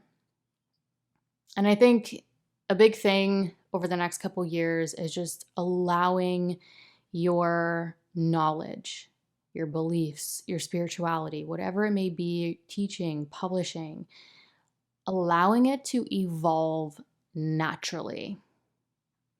You don't have to force conclusions.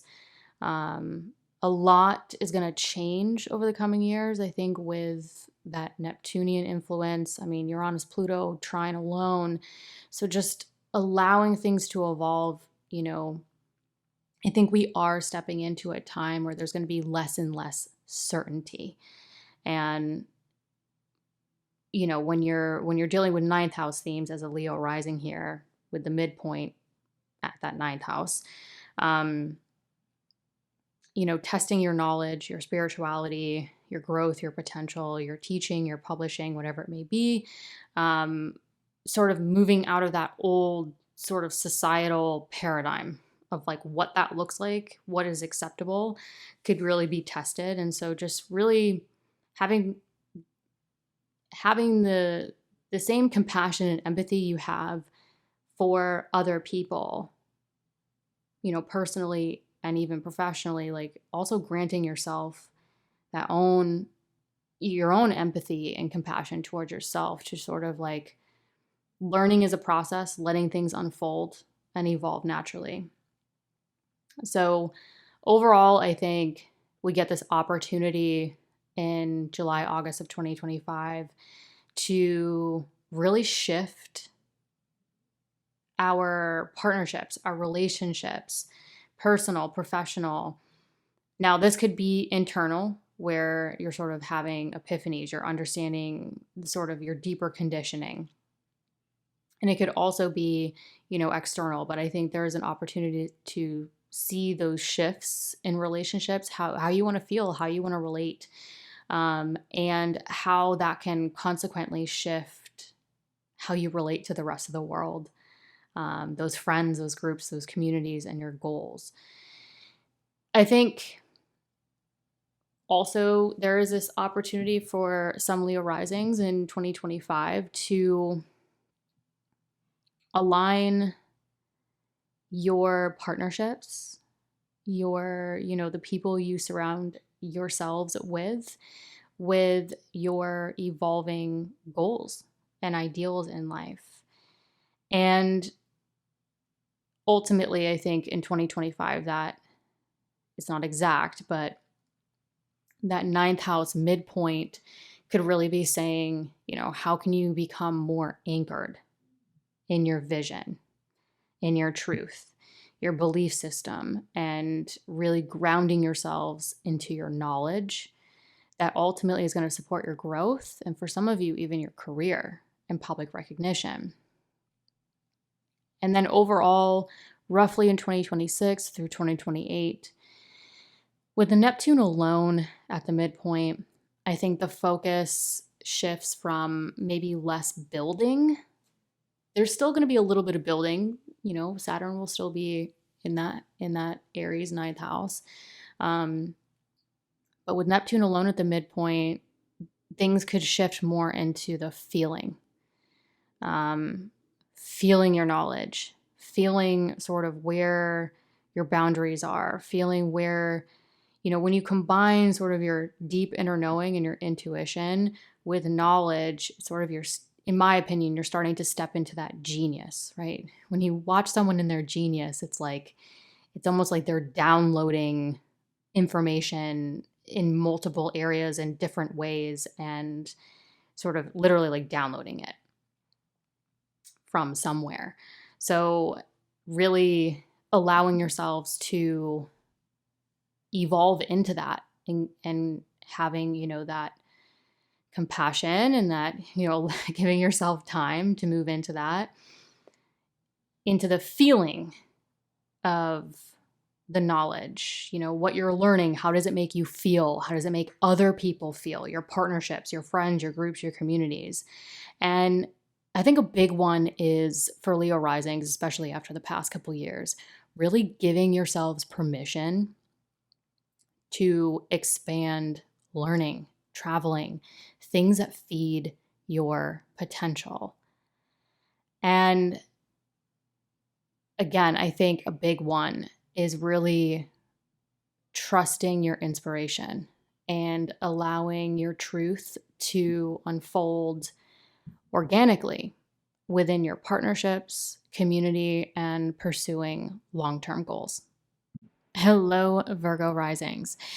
So Pluto will be in your Aquarius 6th house, trine Uranus in your Gemini 10th house, with Saturn and Neptune at the midpoint in the 8th house. So this configuration, you could really start to feel or get the taste of it roughly July through August 2025. Now, the exact dates and midpoints are in the show notes below. But from July through roughly August 2025, a lot of you could experience or start to feel that major energetic shift regarding your 6th house, so work, health, daily routines, and Uranus in your 10th house regarding career, public recognition, or what brings you fulfillment. Now, Pluto and Uranus between career or what brings you fulfillment and that 6th house of daily work and health routines will be in a trine aspect. So this is a harmonious flow that could bring a lot of transformation and innovation to those themes.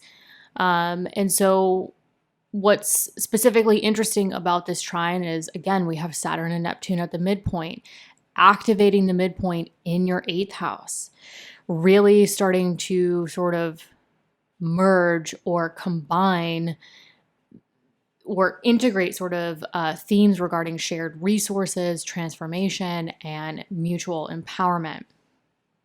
So overall, I think this could really create a powerful window for professional and internal evolution.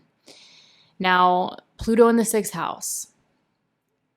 I've had my fair share of Pluto in the 6th house, and I can honestly say that there was a lot of evolution through discipline, especially with Saturn there, but Saturn won't be in your 6th house. Saturn will be in your 8th house, so it is slightly different.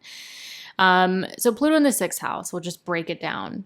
I think this could be a very strong time where you could be asked to sort of restructure how you work, how you manage your health, and how you use your time.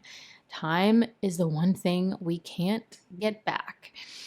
Pluto in the 6th house could really bring up habits, routines, especially like service roles, if that's, specific to you, may come under pressure to change and evolve, not for the sake of control, but to empower your daily life. So some of you could be stepping into deeper purpose and precision through transforming your work and or health routines.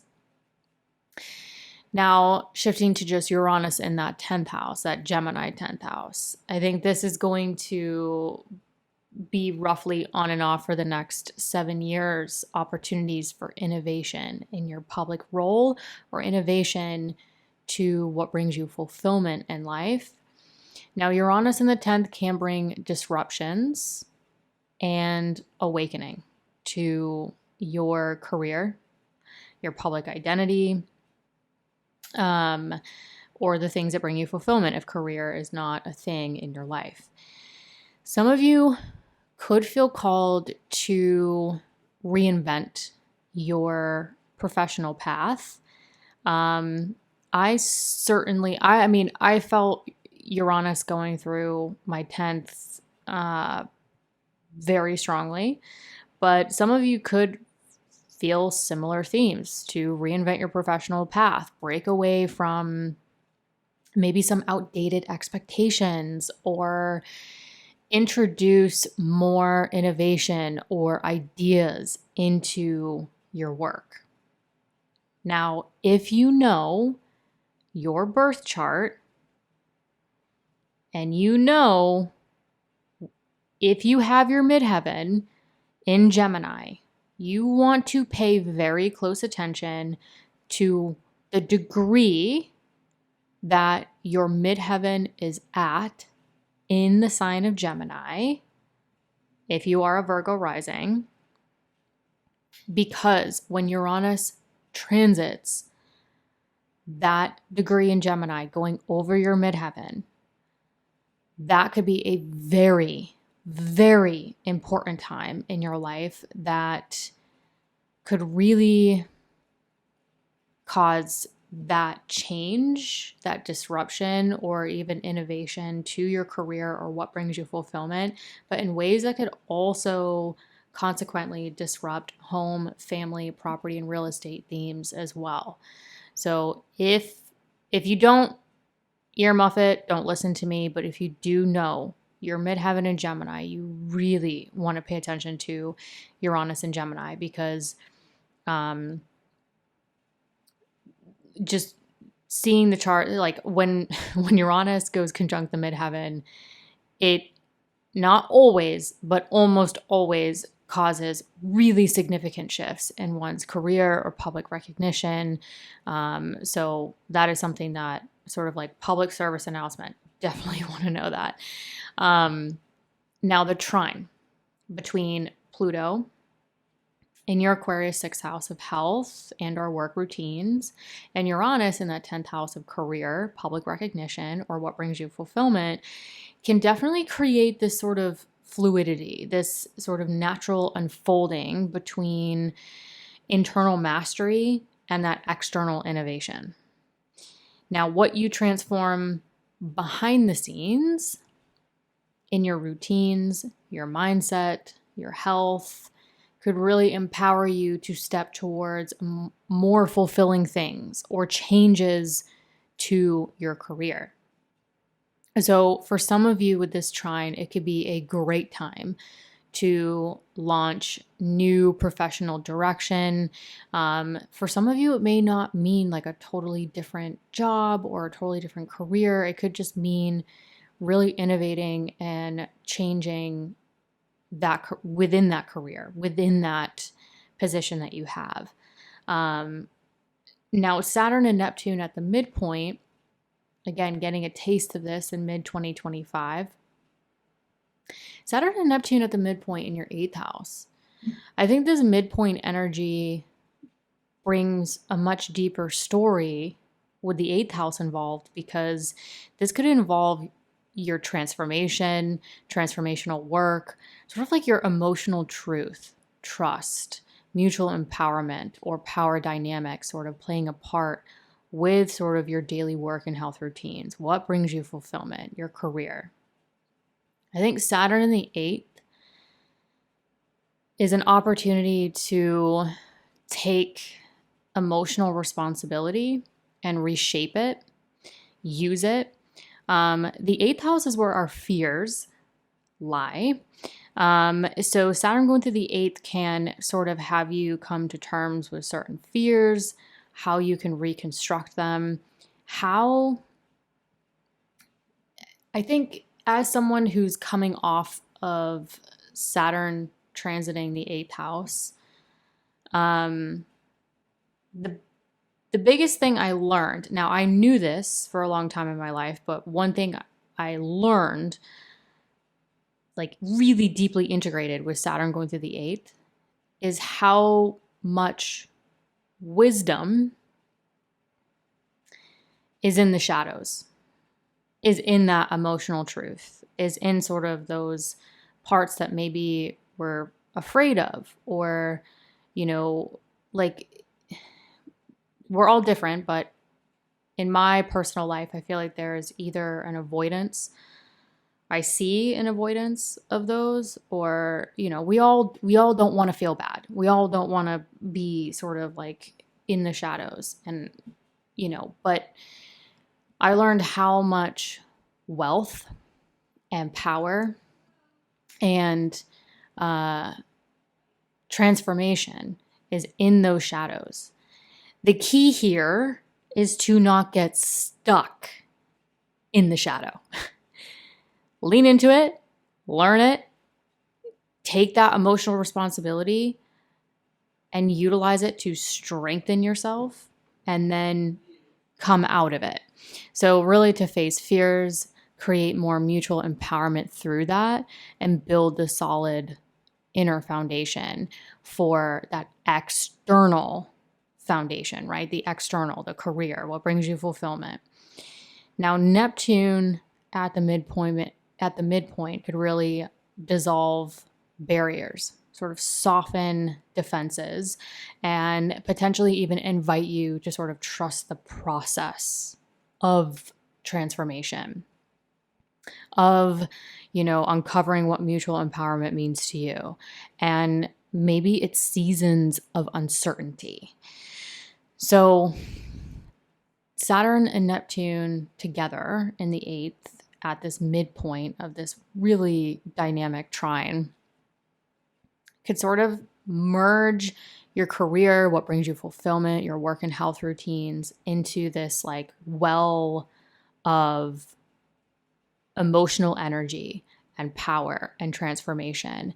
And for some, you could find yourselves clearing away those psychological dependencies or entanglements that drain you, that prevent the opportunity for you to go after the things that fulfill you, prevent the opportunity to go after the career you've always dreamed of, or obtain new levels of health and vitality and wellness to do all the other things you want to do in your life.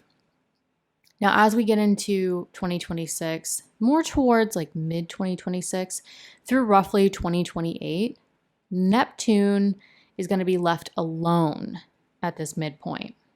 So as Saturn continues moving on through your Aries 8th house, Neptune will remain in that midpoint space roughly on and off from mid 2026 through 2028. Again, the dates are in the description below.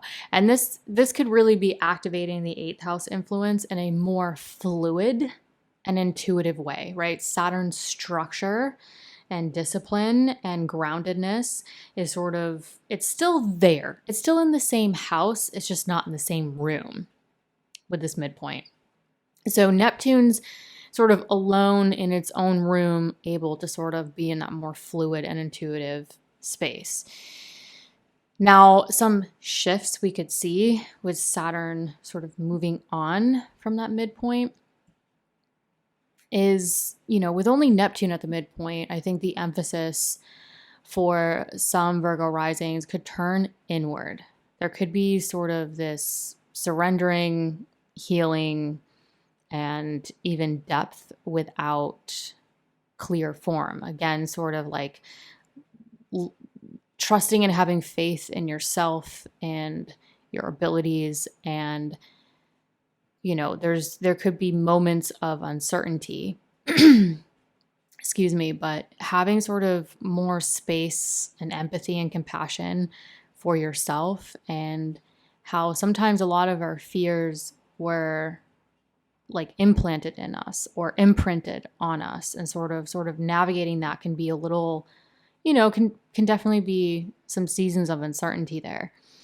So there may be less of a push to control or structure transformation or long-term financial goals, and more of a need to let go of what isn't aligned with that truth or what really feels aligned. So for example, if you're letting go and you're surrendering and you're doing transformational work, it could be alone, it could be with loved ones, it could be professionally, whatever it is, whatever you're sort of changing and sort of evolving and transforming in your life,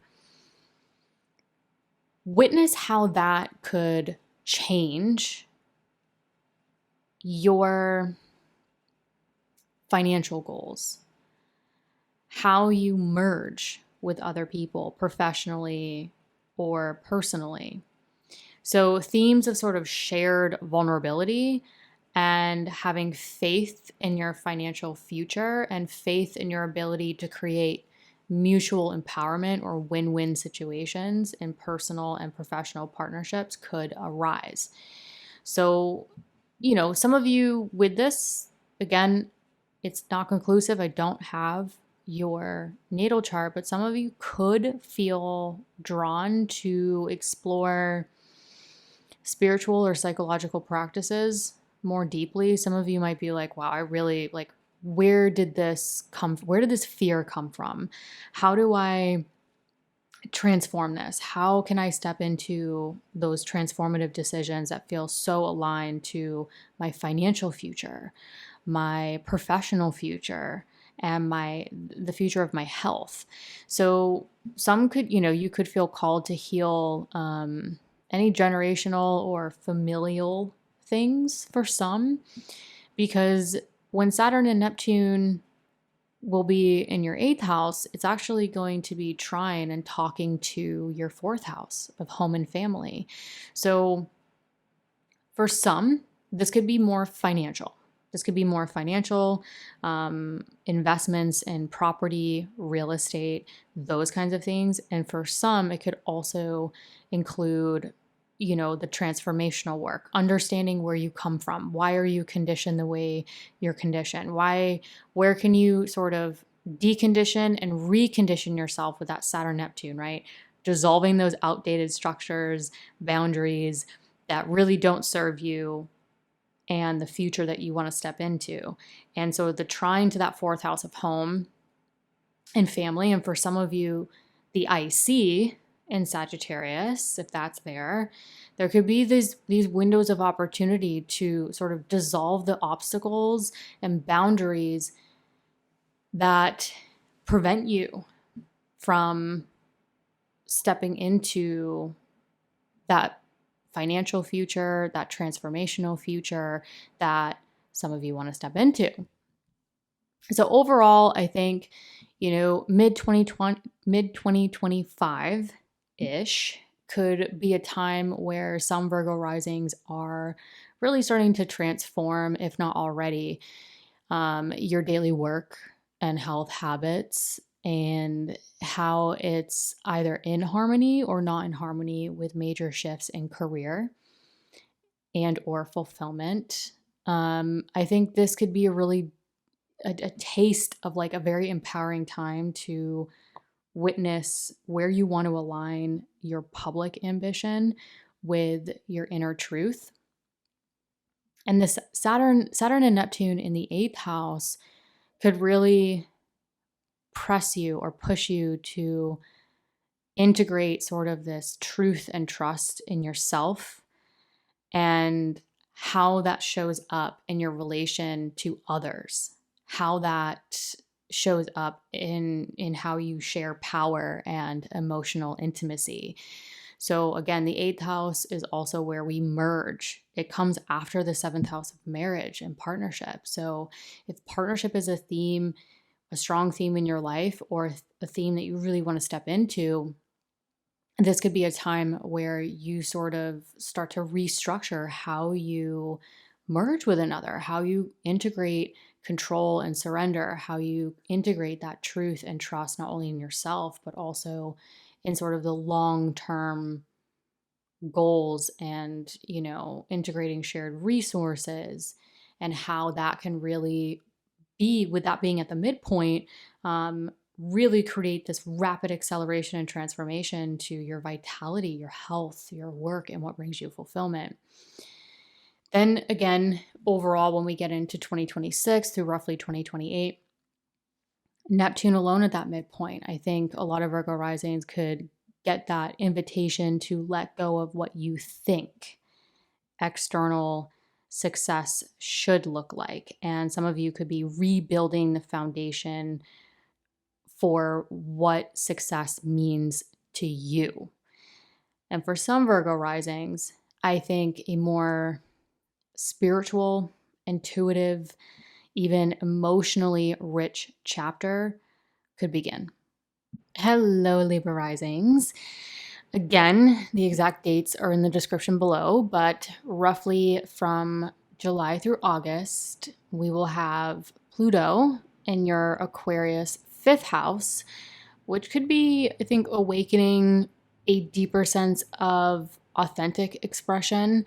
Remember that when Pluto's in your Aquarius 5th house, it will be trine the 1st house of self, how you show up in the world, your physical body. So I think with the creativity and the self-expression, Pluto could really be empowering you and transforming this authentic self-expression and creativity that can easily flow to the 1st house of self.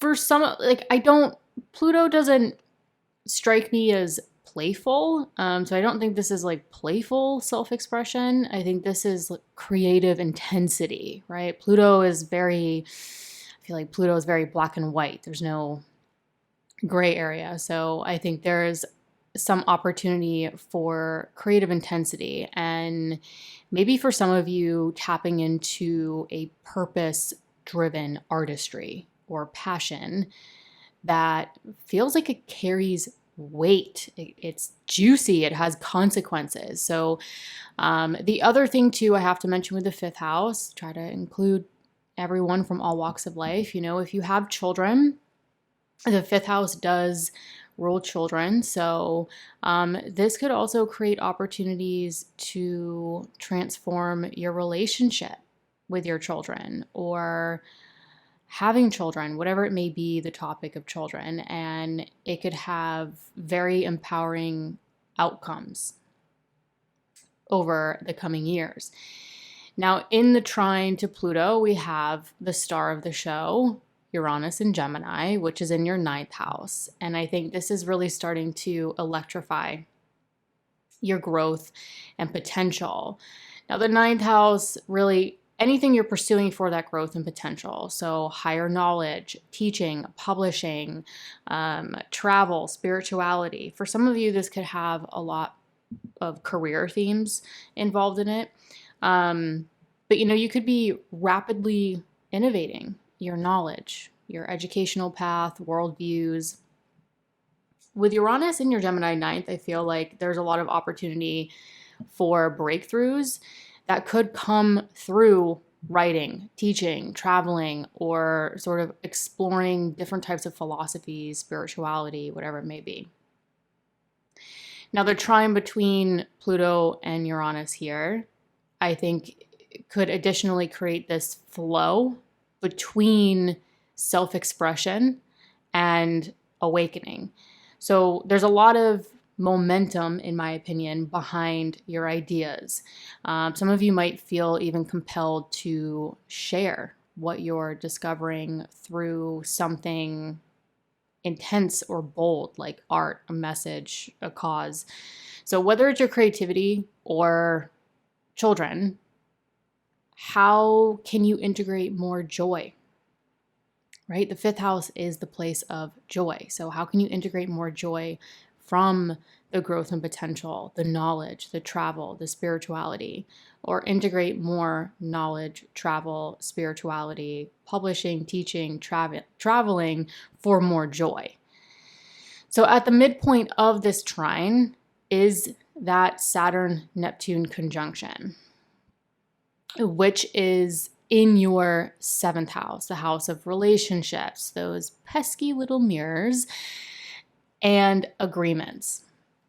So Saturn here, I think, grounds that wild, electric, transformative energy of Pluto and Uranus. And I think it demands mature commitment in partnerships. Now, again, this isn't specific to your natal chart. This isn't conclusive, but a lot of times, generally speaking, when I see Saturn transiting through the seventh house, as it is starting its journey here, it's sort of, Saturn likes commitment, especially when it's transiting the seventh house, in my opinion. So there could be more serious commitments here, or the desire for serious commitments, or, if you are in a long-term partnership or you are married, Saturn going through the seventh can be, with Saturn, there's usually tests and challenges, but it can be a very rewarding time. It's not all doom and gloom. When Saturn went through my seventh, there was definitely some challenges, but it turned out to be a very rewarding time that really led us to a better life, a better foundation of understanding what we really need and where we want to go. So there can be a lot of good things that come from Saturn, but Saturn's also joined up with Neptune here. So Neptune, on the other hand, I think Neptune might be dissolving old structures and boundaries for something more soulful in your current partnerships or future partnerships, or sort of a new chapter in those existing partnerships that feels more more not expansive like Jupiter, but like boundless. Like you're sort of tapping into new realms or sort of new territories. So, you know, are your relationships strong enough to hold the weight of your transformation? Can your partnerships reflect your evolving beliefs and passions? And how can you foster that evolution, that transformation into creating new systems and structures to foster like a new chapter or a new way of creating this sort of boundless experience in your partnerships? So relationships during this time could feel rich with both structure and surrender. And Saturn also rules your fourth house of home and family. So some of you might be recreating the foundation in some way to support the future of the partnership or this new chapter within partnership for some of you. Now, as we get into 2026, closer to about mid-2026 through 2028, again, dates are in the description below, this is when Saturn's going to continue on, and Neptune will be left at the midpoint of that Pluto-Uranus trine. This is a little bit of a different tone, right? Because Saturn's not at that midpoint anymore. I mean, it's still in your seventh house, so it will still be there to kind of anchor in on those partnership themes, but it's not going to be at the midpoint. So with Neptune alone at the midpoint, I think this is where things start to get a little bit different. So leaving Neptune alone at the midpoint between your fifth house and your ninth house, this could relieve, for some of you, this could relieve some of the pressure to define or build and still kind of like continue working on commitments or building, but the focus could become more on trusting, feeling, and flowing with sort of who's in your life, who's coming in your life, your marriage, your relationship, whatever it may be. So it's sort of like your creative self with Pluto in the fifth and that visionary mind with Uranus in your ninth. They're still in harmony, but now they're filtered through Neptune's dreamlike lens in your seventh house of partnerships. So relationships may take on a more spiritual, artistic, or even mystical qualities if that's something that is sort of specific to you or something that you kind of already have the container or capacity for. Some of you might even be drawn to partners who reflect your ideals or yearning for something transcendent. Again, with Neptune, there's always a little bit of risk, you know, idealization, projection, blurred boundaries. Some of you could be sort of seeing where you're tempted to see others as like a symbol or a representation of your own evolution rather than who they truly are. Sometimes like Neptune in the seventh, it can be boundless and very beautiful, but it can also, you know, Neptune's like, you know, the ideal. So it's sometimes can create sort of the rose-colored glasses depending on where it is. I mean, personally, everyone's going to have their different opinions on this, but Saturn's still going to be in your seventh house. So I don't, you know, if I see it, I say it, but I don't think it's going to be that bad because Saturn will still be in that seventh house to check it. But overall, I think this time with love, with collaboration, even personal, professional partnerships could really start to be colored by faith and intuition. There could almost be this ability to sort of create new structures and new foundations that you can really start to expand certain ideas, growth, potential, more joy within your current partnerships or future partnerships. So I really think there is so much potential to redefine your foundation, creativity, your relationships with children that could rapidly accelerate more opportunities for joy, freedom, and adventure. Hello, Scorpio risings. Now, in July through roughly August of 2025, again, the exact dates are in the description below, you can start to feel the influence of this trine between these two powerhouses, Uranus and Pluto. Now, Pluto will be in your Aquarius 4th house, transforming or providing opportunities to transform your foundation, your home, property, real estate, relationships with family, even your emotional roots. And then we have Uranus in this trine in your Gemini 8th house, potentially starting to shake up your relationship with intimacy, shared resources, and even psychological depth. So together they form this trine. So these deep changes can actually support one another. So it's sort of like as you empower and redefine your foundation, what's really going to empower you regarding a living situation, relationships with family, property, real estate, any of those themes.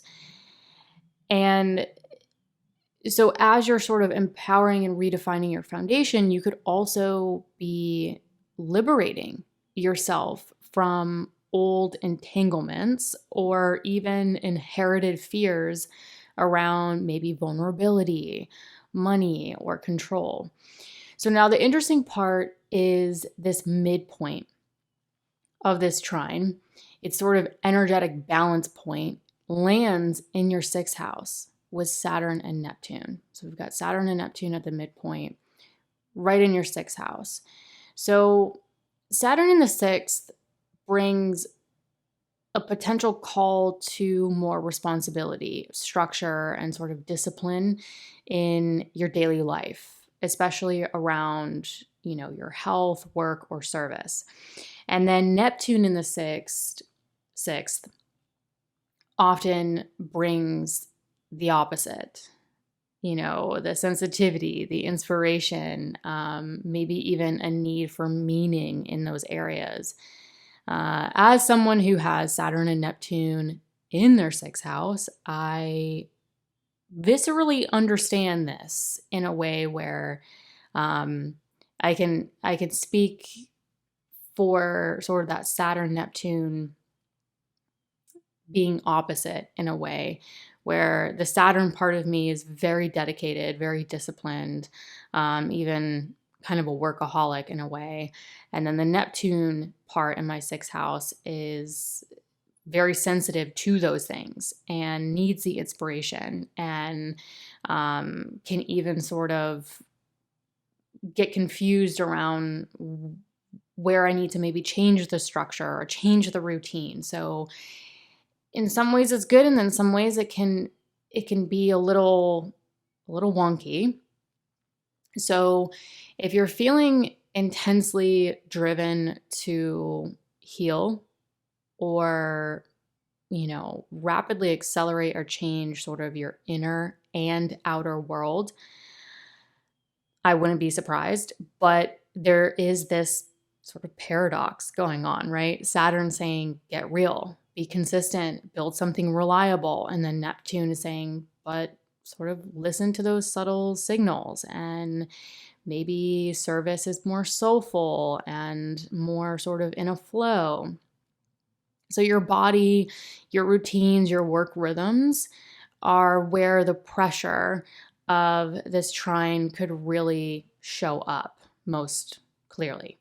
So again, some of you might be really trying to rapidly accelerate sort of the ability to focus on your long-term financial goals, your ability for intimacy, merging, creating mutual empowerment, really sort of transforming the foundation of your life through your living situation, home, family, property, real estate themes.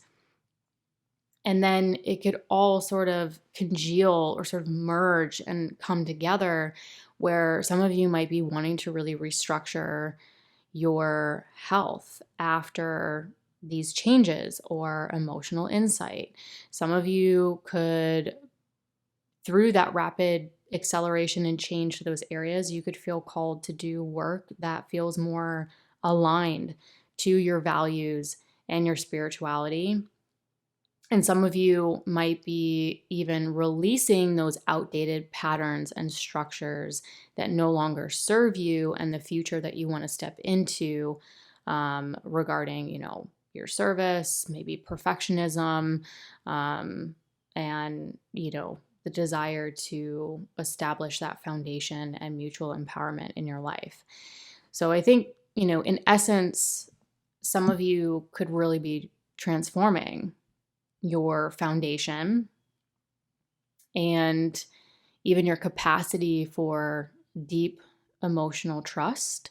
And this could sort of reverberate or even echo in how you work, heal, and serve others.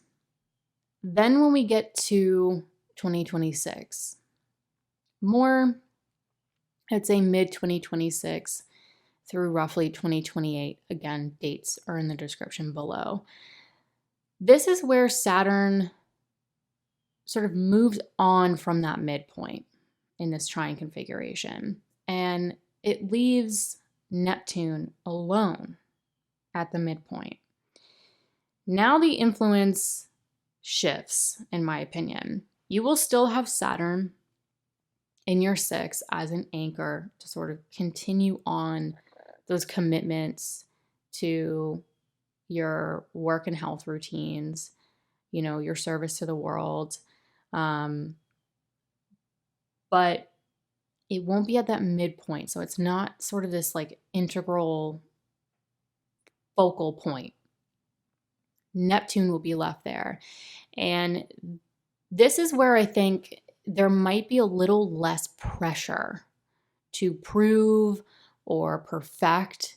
And this, like I said, Saturn will still be there, but there might be a little bit more space to sort of soften, breathe, listen, even surrender. Now, the 6th house is still the field where this midpoint and, expresses itself. But with Neptune alone guiding the tone between this Pluto-Uranus trine, some of you might feel even more called to spiritual modalities or healing modalities. Some of you might feel more drawn to work that feels a bit more compassionate and even fluid for you. Again, what that means to you is specific to you. And some of you might even feel, I think, a little bit more sensitive to the energy of your workspace. And this could even be translated to, your home environment, your living environment. So some of you might get even more sensitive or even more aware of your home, your living environment, where you work, and how that fully supports not only your work, but your health. So a lot of you could start to become a little bit more aware of sort of the energy or the emotional tone of your habits, your daily workspace, your living space, and how that really is sort of showing up or affecting these areas that maybe some of you haven't seen before. So there is, with Neptune, there's always going to be some seasons of this dreamy, even foggy quality. at times. Again, as someone who has Neptune in the sixth, you know, I'm not saying everyone feels this way, but there can be sort of this, not sometimes like a little bit confusing. It can be a little bit confusing for me to establish routines, or like it's kind of weird because I'm like such a routine person with Saturn in the sixth. But Neptune there, it's sort of like, I don't know. It's a weird, Saturn Neptune in the sixth is a weird feeling. It's very hard to describe. If you are another Saturn Neptune in the sixth person like myself, I would love to hear you in the comments on your experience, if you can articulate it. I'm kind of having a Saturn Neptune experience right now where it's like I have the words, but I don't have the structure to articulate it, literally. So there's definitely, you know, like your routines could become a little bit more, they could dissolve, or you could see where they're outdated or they don't fully support the new thing that you want to build, the new life you want to step into. I will say, with Neptune in the sixth, you may need to become more aware of burnout. So, like guarding yourself against burnout and over sacrifice. So, getting very clear on where your boundaries are. You know, where can you, you know, see where old routines are outdated that don't support your work and health anymore, and where you can maybe establish new routines that protect you from over sacrificing, martyrdom, burnout. I think this is a big one. This was a huge lesson for me over the years of having to sort of sign off, say no. So some of you could be, I would say, with just Neptune at the midpoint as we get deeper into 2026 through roughly 2028, on and off. Again, you're going to have times where it's not at the midpoint. But I think some of you could be trying to also explore duty versus devotion. There's a big difference between, you know, like, this is my duty, this is what I need to do, versus this is what I'm devoted to. And both, I think, have different emotional undertones, right? Duty is, you know, that's, to me, that's Saturn. It's like, this is my work, this is my duty, this is where I need to follow through, versus devotion, which is like, you know, I have this boundless energy to devote myself to this thing. It doesn't even feel like work half the time, if that makes sense. So that energetic imprint, or the undercurrent of energy between, what does duty feel like for you? Again, I gave you some words of me, but that may not be your experience or how you feel about duty or devotion. But what does duty feel like to you in your body and your work or health, versus devotion towards your work or health? Like, what do those words feel like for you? And where can you sort of start to explore that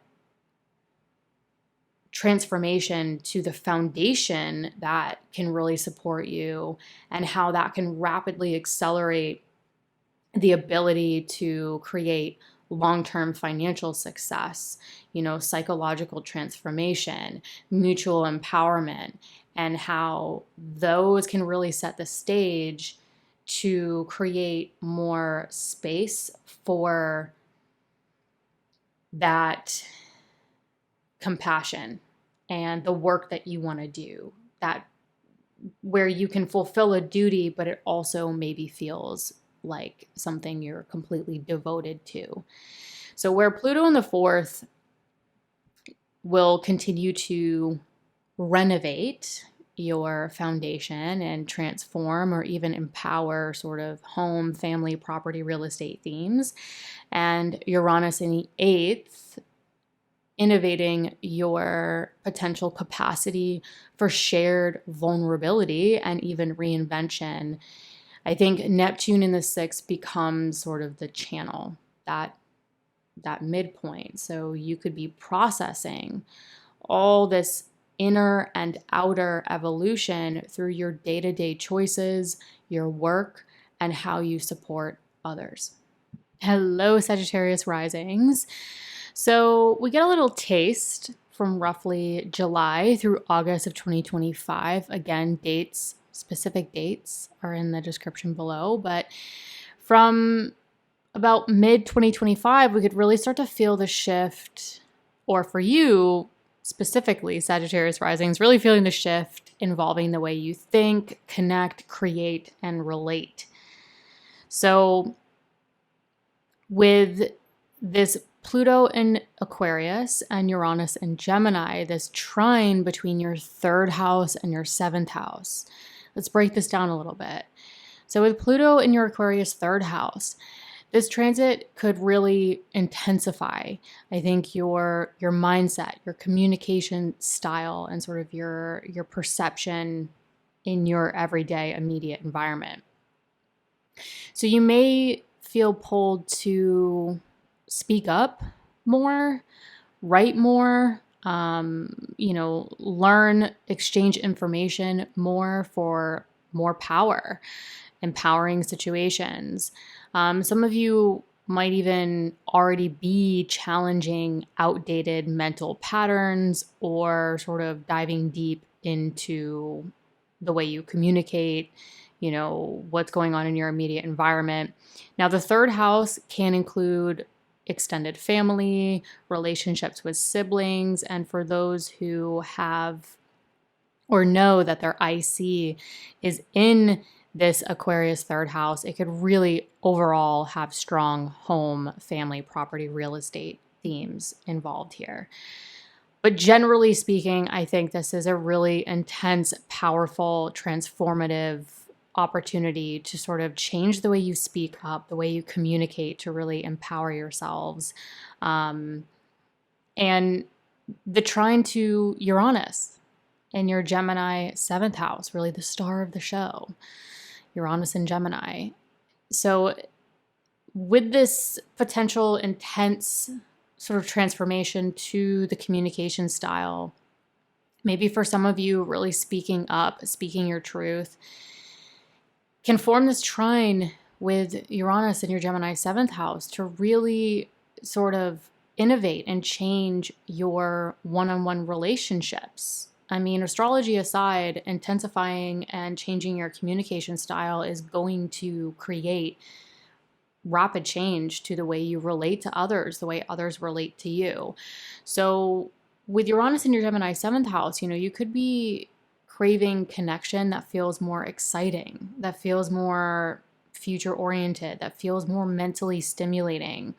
Really anything but stagnant, right? Uranus in your Gemini seventh house is not, to me, again, there could be other mitigating factors, but to me, this is not a stagnant, slow and steady energy. So, unconventional or surprising partnerships, personal or professional, may arise, or existing ones could have chapters of that innovation and change through changing and transforming your communication, what you're learning, how you're exchanging information. And sort of, it could really show up with maybe even transforming your relationship with your siblings, extended family, and for some, just family in general. So together with these forming a trine, which is generally a harmonious link for you between the communication and your key relationships, what you're learning or expressing is fueling the kinds of people you attract and vice versa.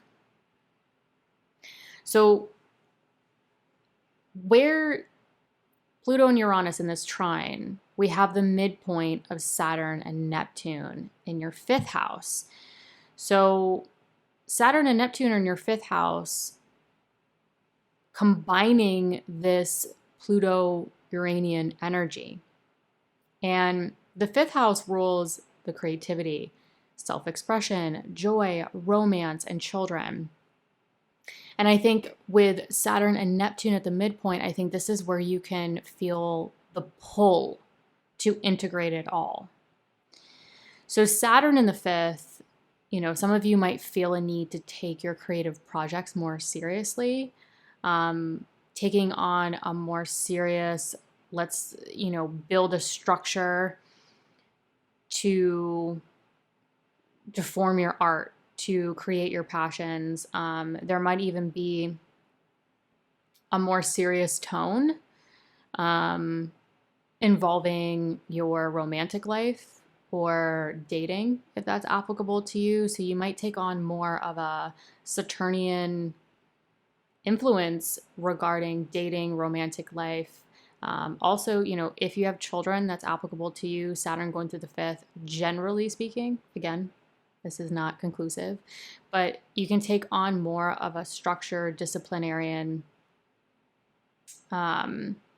role with your children to sort of integrate more of what you want to do or more of sort of that creativity. So like structuring time or getting a better, more structured system to do the things that you want to do, including with them. So either way, I think Saturn in the 5th, just taking on a more serious Saturnian responsible tone regarding your artistry, your creative projects, your self-expression. Saturn will be in a trine configuration to your 1st house of self.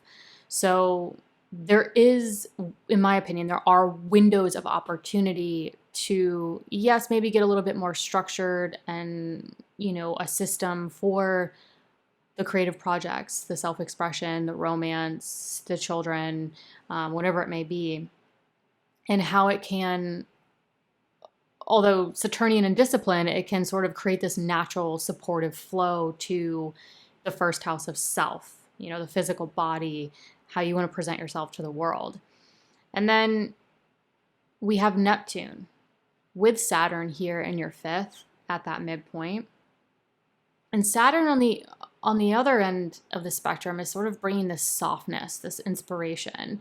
So it's sort of like, yes, how can we dissolve these outdated patterns or outdated ways of being that once supported me creatively, that once supported what I consider joyful, that once supported how I, you know, interact or raise my children.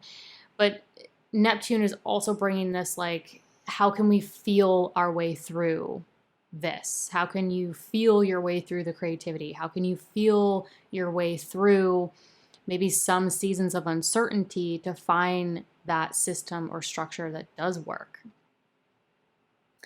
So the Neptunian influence with Saturn in the 5th could really be an opportunity to dissolve and recreate new systems and structures for your creativity, self-expression, romantic life, and children, if applicable to you. So these few months in roughly mid-2025 could be a taste involving a balance, like a balancing act between your creative responsibility and inspired flow, sort of in response to your changing voice and changing relationships. So it's sort of like whatever is changing in your immediate environment, your communication style. If you work in communication fields, this could be really transformative to also impacting and innovating your connections with others. That could really create opportunities for different ways of creative self-expression, romance, you know, situations with your children. So some of you may also feel called to even commit to creative projects or even long awaited creative projects. The other thing with this is sort of some of you may start to get a taste for like how can you discover deep truth and emotional freedom that can sort of coexist and create flow in your connections with others. So it's sort of like, where can you communicate your needs, sort of have different communication styles, and sort of watch how powerful your voice is, how communicating things in an uplifting, even empowering way in your everyday life, your immediate environment, can really create rapid acceleration and change to your one-on-one relationships, whether they're personal or professional, and how that can maybe create opportunity or space for new ways of creative self-expression, romance, children, etc. Then as we get deeper into 2026, I would say closer to July, again, specific dates are in the description below. So mid 2026 through roughly 2028, Saturn sort of exits the midpoint picture. So Saturn will still be in your 5th house, helping, anchor those 5th house themes.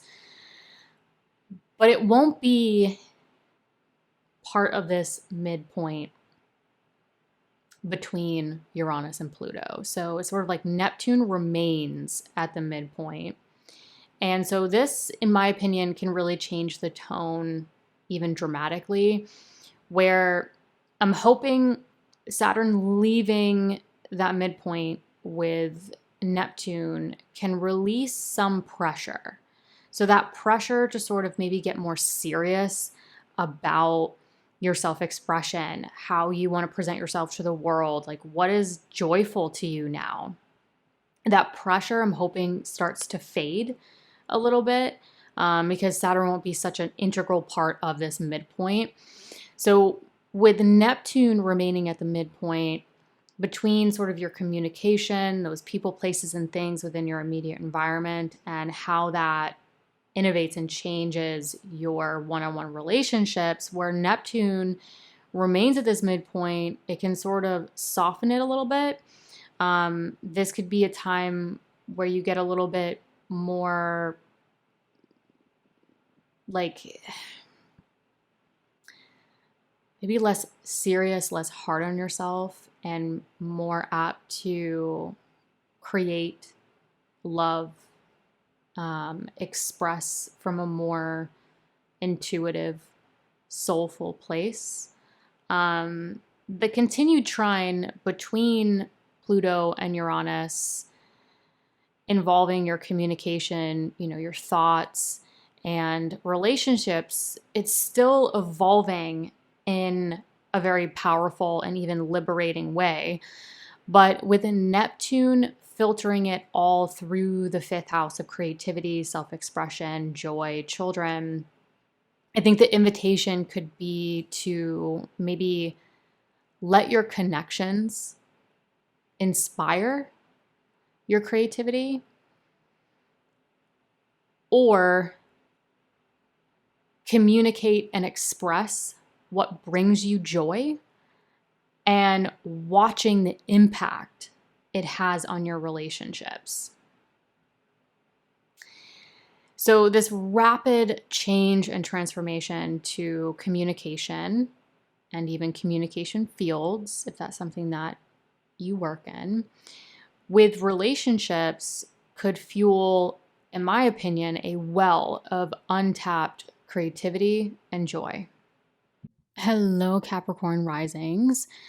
So again, the specific dates are in the description below, but roughly from July through August 2025, so about mid-2025, you could really start to taste this trine between Pluto and Uranus that I think for a lot of Capricorn risings can really start to reshape the rhythm of your life.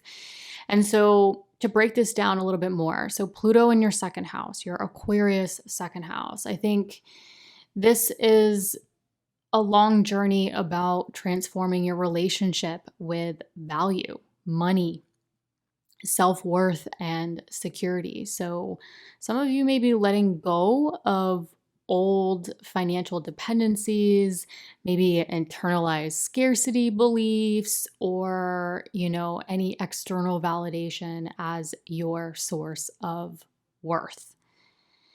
Now, Uranus, on the other hand, is in that sixth house, starting the journey to revolutionize the work life, the daily routines, the health habits. So really your overall wellness and vitality. And the sixth house is where we can really manage our time, our service to others, how we take care of our health. So changes and innovations to your job, your work dynamics, or how you approach wellness, especially through, with that Uranian influence, especially through like new tools, new modalities, unique ways of doing that. And so together, the Pluto trine Uranus can really bring an empowered kind of reinvention. I think some of you could be really reevaluating your values and also updating how you live that out every single day with that sixth house routines. So this can be a really powerful, but also with the sixth house, a very productive transit where it's a trine. So changes can flow more smoothly than, compared to harsher aspects. So where this trine, we get a little bit of a taste of this trine in this mid 2025 point, roughly. We also get that taste of Saturn Neptune at the midpoint. So with Saturn Neptune at the midpoint, it's sort of like it's merging, yes, the second house of earned income, self-worth with the health, work, and routines, but it's merging it in this fourth house, which governs, your home, your roots, your family, emotional security, property, real estate. So with Saturn and Neptune conjunct here, I think you could be asked to start contemplating like building something deeply meaningful in your private life. And so Saturn in your fourth could be an opportunity to step back and think, what emotional structures do I need? This may feel like committing to, maybe for some of you, like healing family dynamics, moving, or setting strong emotional boundaries in order for you to create the ideal foundation in your life. And then with Neptune playing a part in this midpoint with Saturn, this could be, an additional layer of figuring out what that ideal living situation is and what outdated ways can be dissolved to now build that ideal. So this could be a really powerful time for Capricorn risings, particularly because Saturn rules your first house of self, the physical body. It's very personal to you. So it's sort of the season of life that could be giving you an opportunity to really reevaluate your living situation, how that has impacted your finances, your physical, emotional, financial, spiritual values, your self-worth, and how that's impacted your health, your work, and your routines. So during this period, I think there could definitely be opportunities to restructure your living situation that supports that rapid acceleration and transformation to your values, your work, and your health. There also could be this deepening of your resilience and the health situations for some of you where that daily work or your routines don't drain you. So really seeing where you have burnout, where, where your health isn't that ideal situation, and looking at your self-worth, looking at your living situation. Are those contributing factors to you feeling burnt out or drained on a daily basis? And I think another thing that could come up, especially with Neptune's dissolving abilities, sort of, like letting go of inherited beliefs around worth and effort and replacing them with something that is more fluid, more compassionate, more aligned. So maybe some of you could be letting go of beliefs around things having to be hard in order to be successful, or things having to be a certain routine or a certain way of life in order to achieve vitality or, financial success, whatever it may be. And so I think this is sort of a taste in 2025 where, and, really on and off through 2028, in my opinion, but overall sort of where your material world, your work life, and your emotional foundation are sort of all in conversation with each other. And the midpoint is potentially reminding you that none of this sticks unless this foundation is in full support of the life you want to build.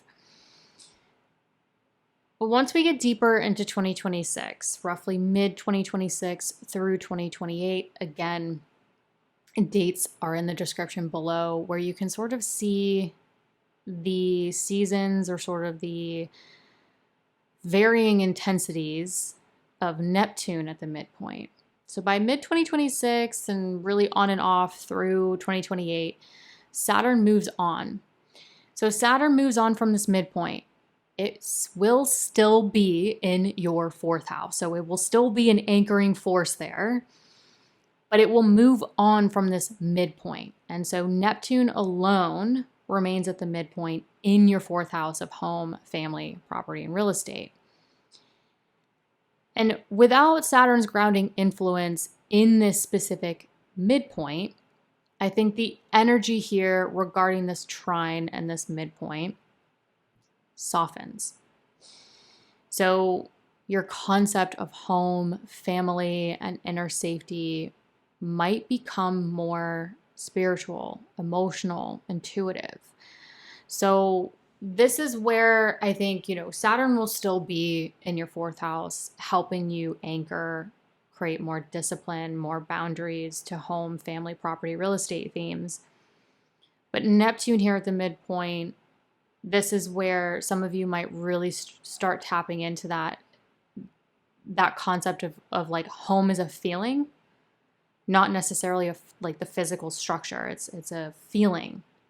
And so some of you might be sort of tuning into how your home feels, how the environment around your home feels. Does it really support what you value? Does it really support, your daily work and health routines? So the Pluto-Uranus trine continues and will still support that powerful shift in what you value and how you generate more vitality. But now these efforts are filtered through Neptune's lens of how your home and or relation to family feels. So some of you may find yourselves craving more peace and solitude, really wanting your home or inner world to reflect your creative or spiritual values, and gaining some seasons, windows of opportunity to navigate any confusion or idealism in family relationships. So I think this could be a really great time to start contemplating how you can create a more sacred or even artistic, inspiring space at home. Some of you could be really focusing on creating a space at home that supports your mental, emotional, spiritual, and financial health. And I think this could also be a season where some of you start to let your work and money decisions be guided not only by logic, but what feels truly nourishing to you. So overall, for Capricorn risings, I think this really powerful trine that rapidly accelerates and transforms your finances, your self-worth, your daily work and health routines, where it all sort of merges together or forms this midpoint to how you can restructure your home, family, property, real estate themes, where your values could be shifting, your work is changing, but your roots, your inner foundation, that is where I think the transformation could really settle in. Hello, Aquarius risings.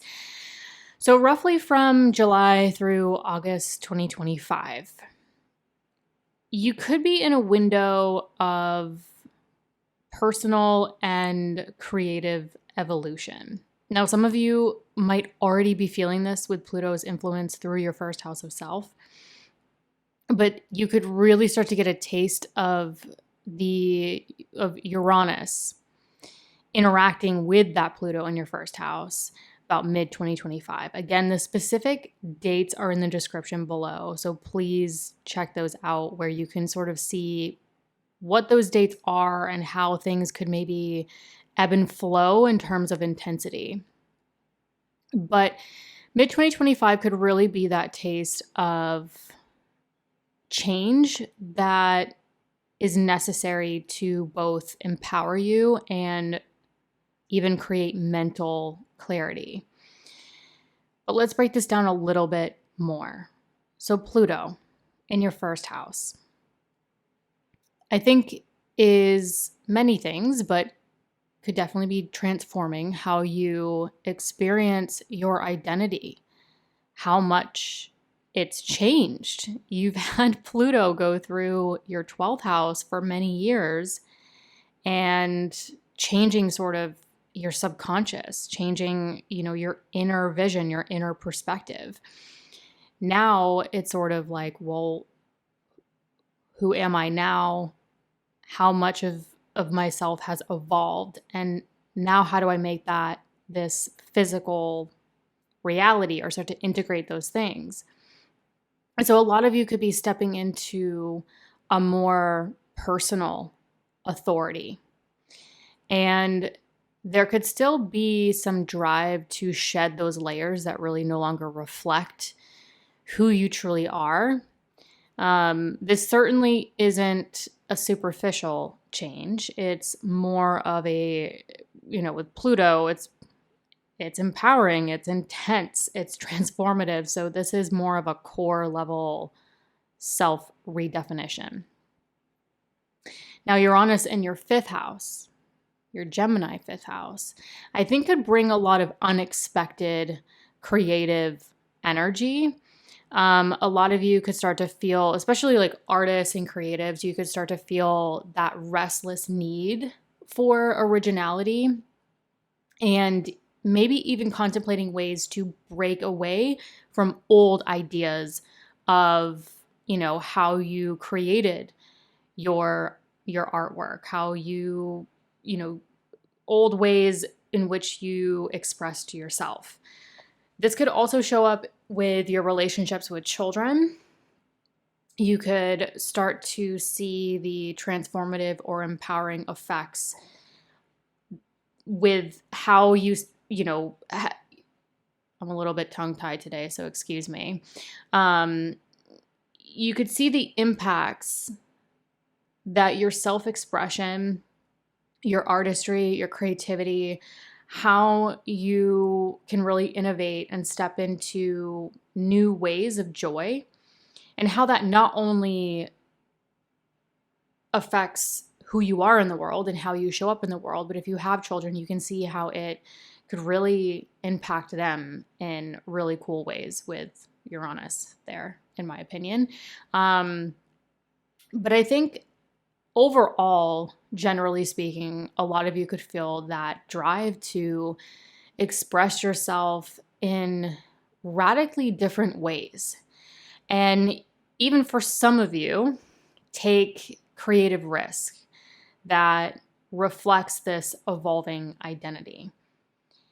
Now, for some of you, this could be how you dress, how you show up, how you if you don't think you're an artist or a creative, this could really be about how you impact others by empowering yourself and stepping into your self-expression in really new, exciting ways, and watching how that can have a really positive impact on other people.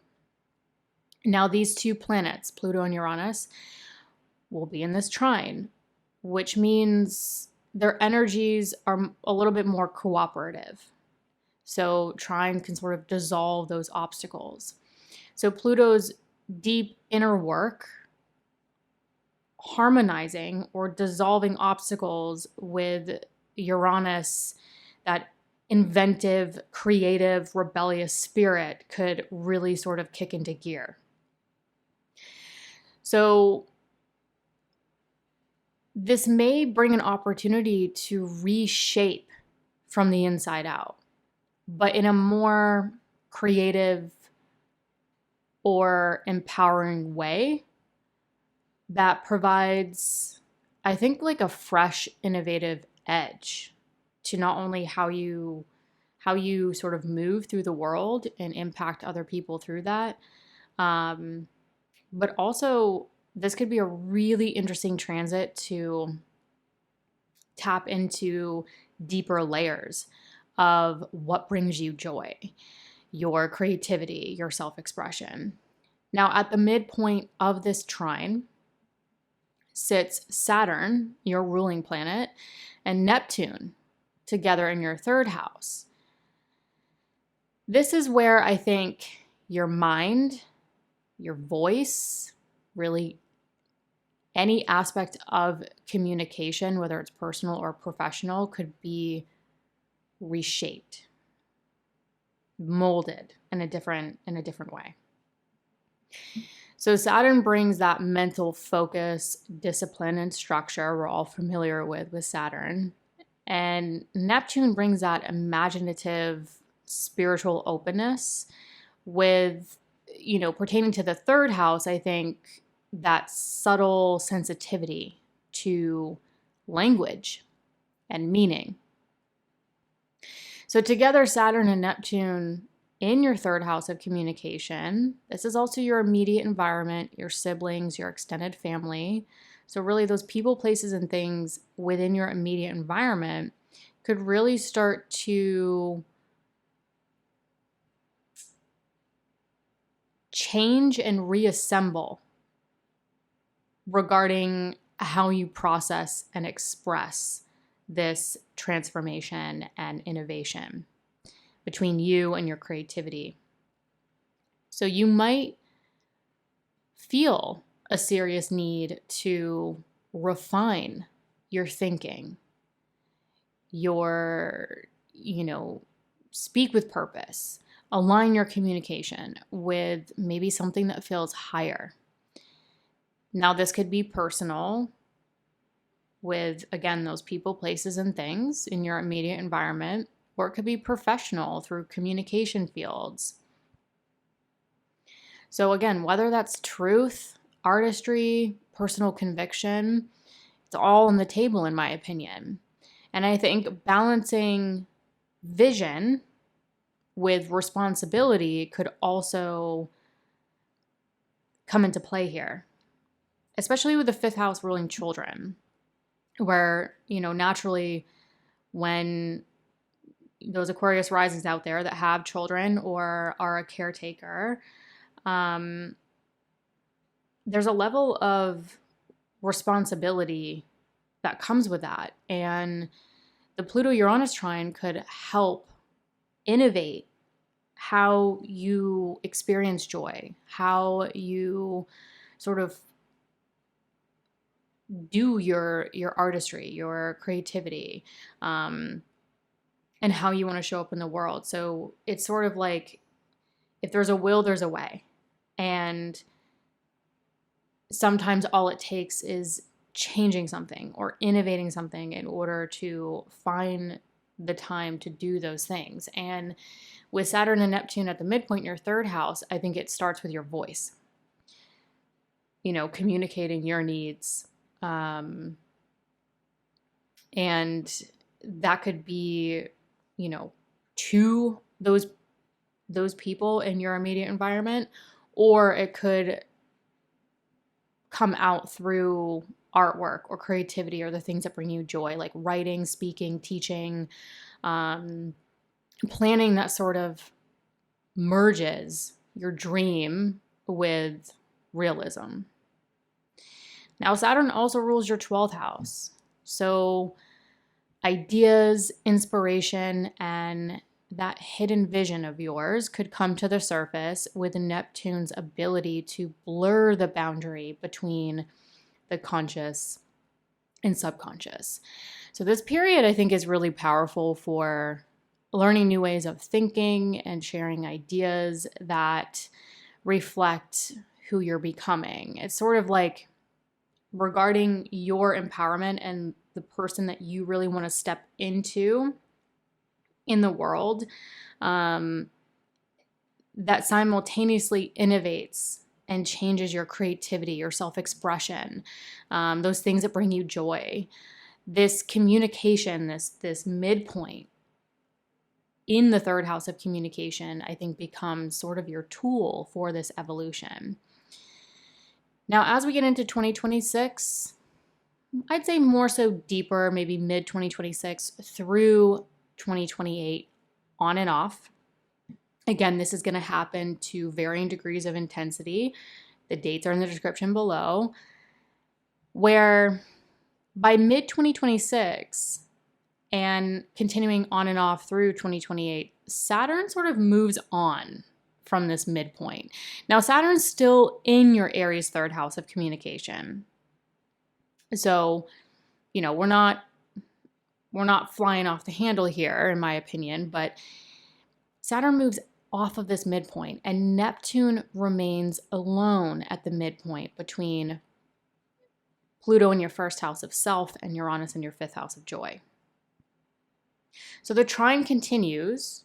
So the transformation of self and the urge to express creatively and authentically in even new and innovative ways is still active. But now the influence shaping your mental and communication space in this midpoint, again, Saturn's still there, but in this midpoint is just Neptune.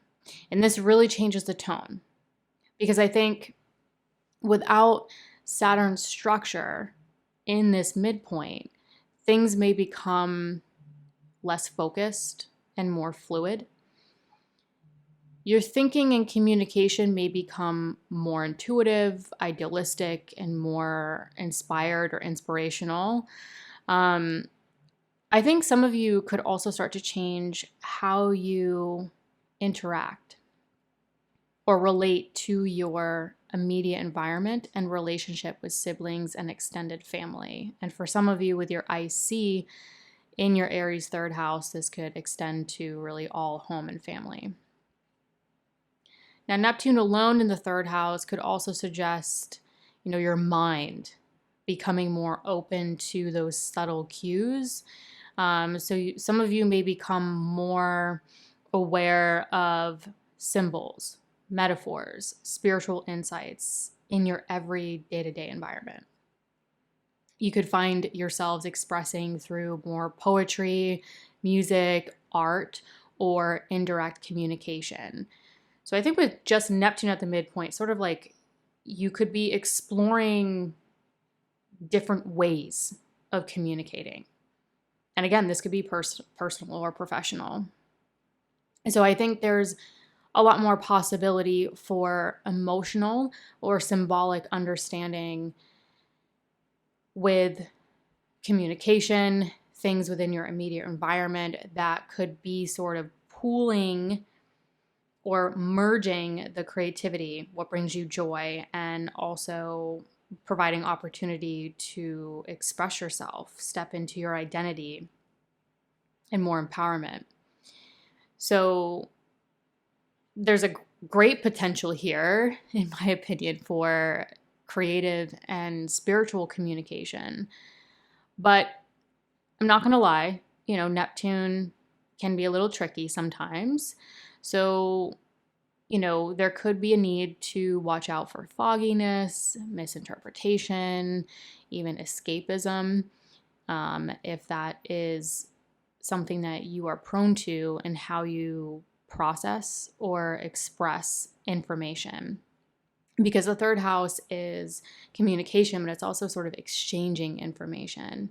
And so being aware of what really resonates with you, what really sits with you in a grounded way versus something that might feel a bit foggy or, misinterpretation of something that doesn't quite stick. It doesn't quite sit right in you. So being a little bit more aware. Again, Saturn will still kind of be hanging out in this house, so it won't be completely, Neptune, in my opinion, won't be like an unattended child at a birthday party, but there'll still be some freedom there for that child to kind of play around and figure it out. But, just be aware of that Neptunian confusion that can come in as the area of communication and all the different ways we can communicate can really start to become more boundless. And that might play into your creativity or the things that bring you joy and sort of stepping into a more empowered version of yourself. But, also taking into account the flip side of that. So I think all in all, some of you could feel like you're channeling ideas from somewhere deeper, almost as if, your thoughts are being guided with just Neptune at the midpoint. And I think this could be a really beautiful and even healing process, especially if you are an artist, if you are a creative, or helping others through your own insight and compassion. Could be a really rewarding time for that. And I think your communication, personally and professionally, could become that middle ground that empowers your most creative and joyful self. Hello, Pisces risings. So from roughly July through August 2025, again, the dates are in the description below where you can see the exact dates and potentially the varying degrees of intensity of when you'll feel these aspects. So from roughly mid 2025, where we're at when I'm currently recording this, you could start to feel like you're moving through a more quiet and contemplative cycle. So Pluto in your 12th house could be really an invitation to pull inward. Or I want to clarify, this doesn't mean being a complete and utter introvert and not going out in the world. It just means as you're moving through life, whatever it is you do, taking time to turn inward to observe yourself, your thoughts, how you feel as you're sort of swimming through life. Now, there might be an inner world unfolding, things rising from the subconscious, even habits and patterns from the past to contemplate and even release. Now, this isn't a loud change, right? We're talking about the 12th house here. So it's not loud, it's not in your face. I like to think of this as that quiet excavation when Pluto is going through the 12th, that quiet excavation that happens behind the scenes or really only with your closest loved ones. So you may feel more private, contemplative, or just drawn to solitude. Now, at the same time, Uranus in your fourth house is potentially shaking up the foundation. So that fourth house, your home life, your emotional base, relationships with family, or people you live with. So some of you could feel the urge to really break from old family patterns or even update how you define home. What does home really mean to you? What does it really feel like? So restlessness around security could surface, but with it comes the change or the chance to redesign what stability actually means to you. Not just financial, but how much peace do you have in your home, in your relationships with family, or those considered family? So these two forces, right, Pluto and Uranus, are in this trine, meaning this inner transformation and outer restructuring to your foundation can now start to flow together. Where in previous years, it was in more of a square configuration. So there's a lot of tension, a lot of change, a lot of action that needs to be made. So this could be the opportunity to really let go of no longer serves you, internally, externally, and really make space for a new inner life and even family reality that provides a lot more mental peace and prosperity. Now, speaking of prosperity, the midpoint of this trine is Saturn and Neptune in your second house, the house of self-worth, resources, values, your earned income. So I think this is where the process becomes a lot more personal, because Saturn in the second is sort of saying, get serious about what you value, know your worth, build something solid. What kind of financial future do you want to attract to yourself? It brings a really grounded, pragmatic tone to this process. It could even have you tightening on finances, clarifying priorities, really pushing you to become more responsible with your time and your energy.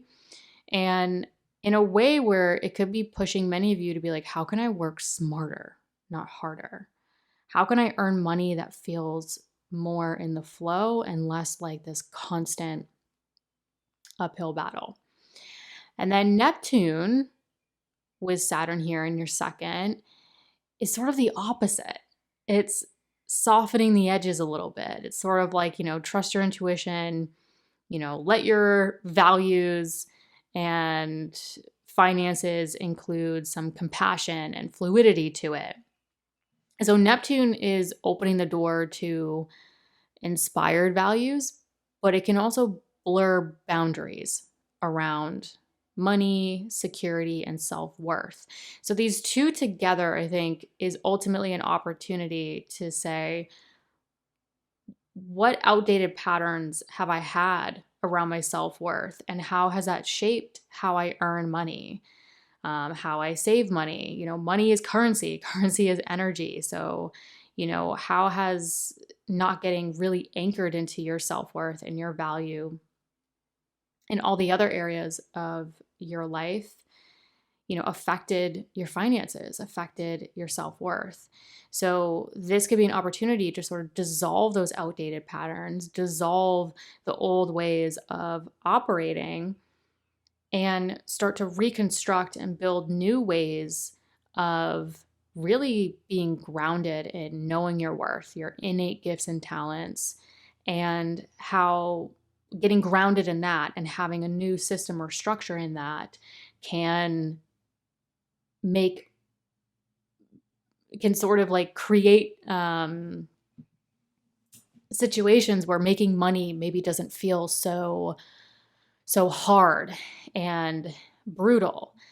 Now, together, Saturn and Neptune in the second house can also act as a filter, where learning to bridge the gap between Neptune's idealism and Saturn's practicality.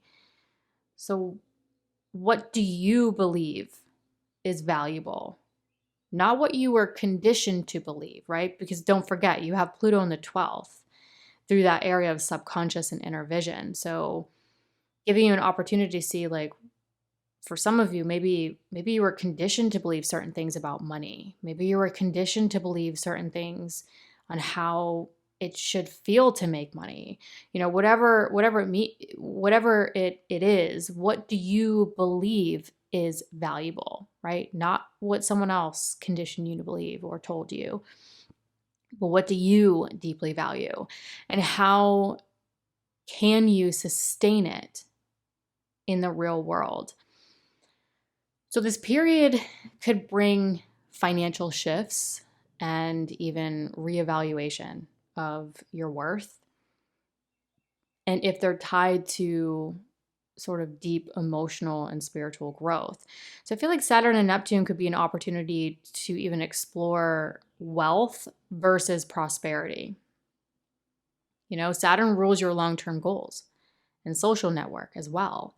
So this could also introduce opportunities to change how you interact with the world, release old goals, and get clear on new ones to rebuild a financial future that aligns with more of those authentic dreams and aspirations.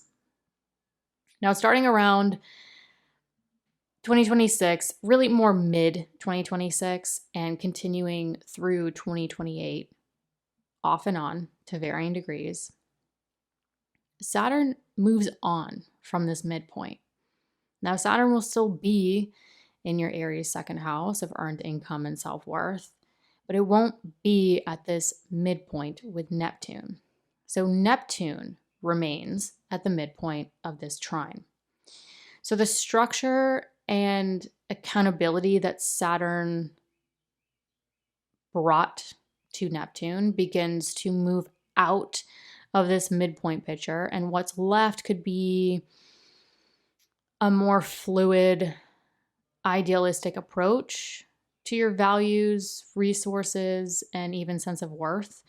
So with Neptune alone at this midpoint in your second house, you could also be exploring more of like your intuition and inner vision when it comes to value, how you earn, and sort of define security. So this could be a really interesting time where some Pisces risings start to shift from I work hard, I make money, to I want to feel something deeper and more valuable as I earn. However, again, there's always some funky business with Neptune, in my opinion. So Neptune here can bring a bit of uncertainty. I'm not going to lie. There could definitely be seasons where you feel less clear with material goals or find it harder to maintain boundaries around finances or energy as you sort of navigate these transition periods. I think the most important part about Neptune just being at the midpoint, you're still going to have Saturn there in your second house to sort of help create those boundaries. Saturn sort of in the background doing what it does. But with Neptune just at the midpoint, there could be coming to terms with sort of those transition periods of Pluto's evolution and transformation to how you really think, how you really feel. What are those subconscious visions and thoughts? Like what are those deeper parts of you that could be coming to consciousness now that with anyone is going to shape the way you look at your work, look at your relationships, look at, your home, your family, how you live your life. And once you see it, you can't unsee it. And I think with the 12th house aspects, that can be sort of the harder things to navigate because once we see it, we can't unsee it. And then we have to integrate it.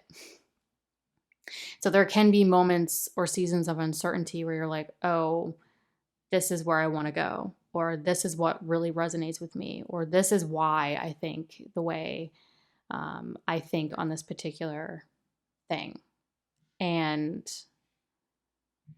there might be seasons where you're like, well, I was maybe conditioned to think that, but does my authentic self really align with that, or does it not align with that? So there can be a lot of stuff coming up in the 12th house of the subconscious that could really help radically innovate and change how you live your life foundationally, which is also going to provide the opportunity to create a whole new way, a whole new system of how you feel about money, like a whole new opportunities to create a whole new system to your finances, your financial, your physical, your spiritual values.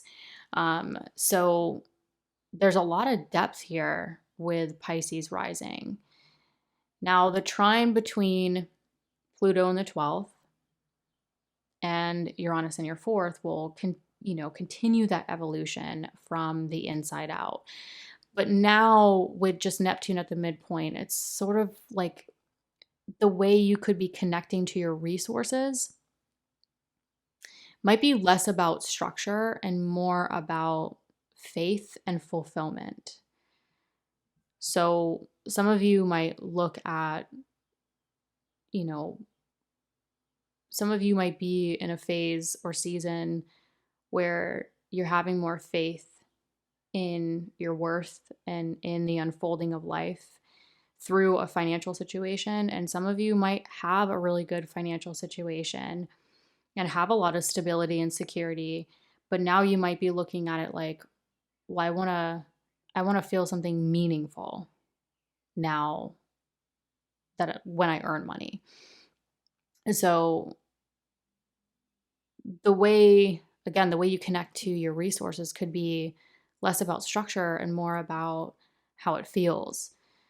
So you may feel called to trust the process, whatever that is for you, whatever's coming up for you mentally and changing foundationally, especially if things don't make perfect sense on paper, or you're in that ebb and flow of those transition periods where you're figuring it out.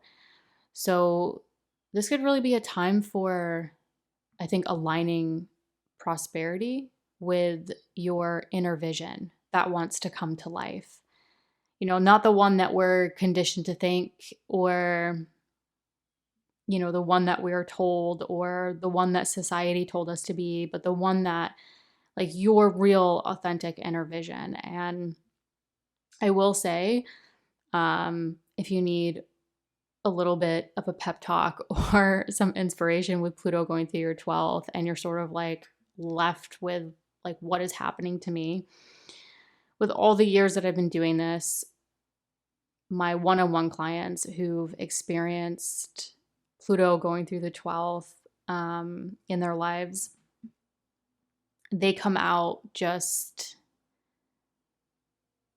so clear on who they are internally and what they want to do. And it's not to say that they don't struggle with trying to figure it out with children or money or all these other things, but it's just like, I don't want to call it mental peace, but it's sort of like they know who they are inside and out, and they're so grounded in that. And it's just a matter of, okay, how do I take this and integrate this into this physical reality? So again, this could really be a time for aligning or creating new systems and structures that generate prosperity, but are in alignment to your inner vision. So creative or even spiritual talents may emerge more clearly now. And some of you could feel drawn to support causes or projects that align with a higher vision of what truly matters to you, where prosperity could follow.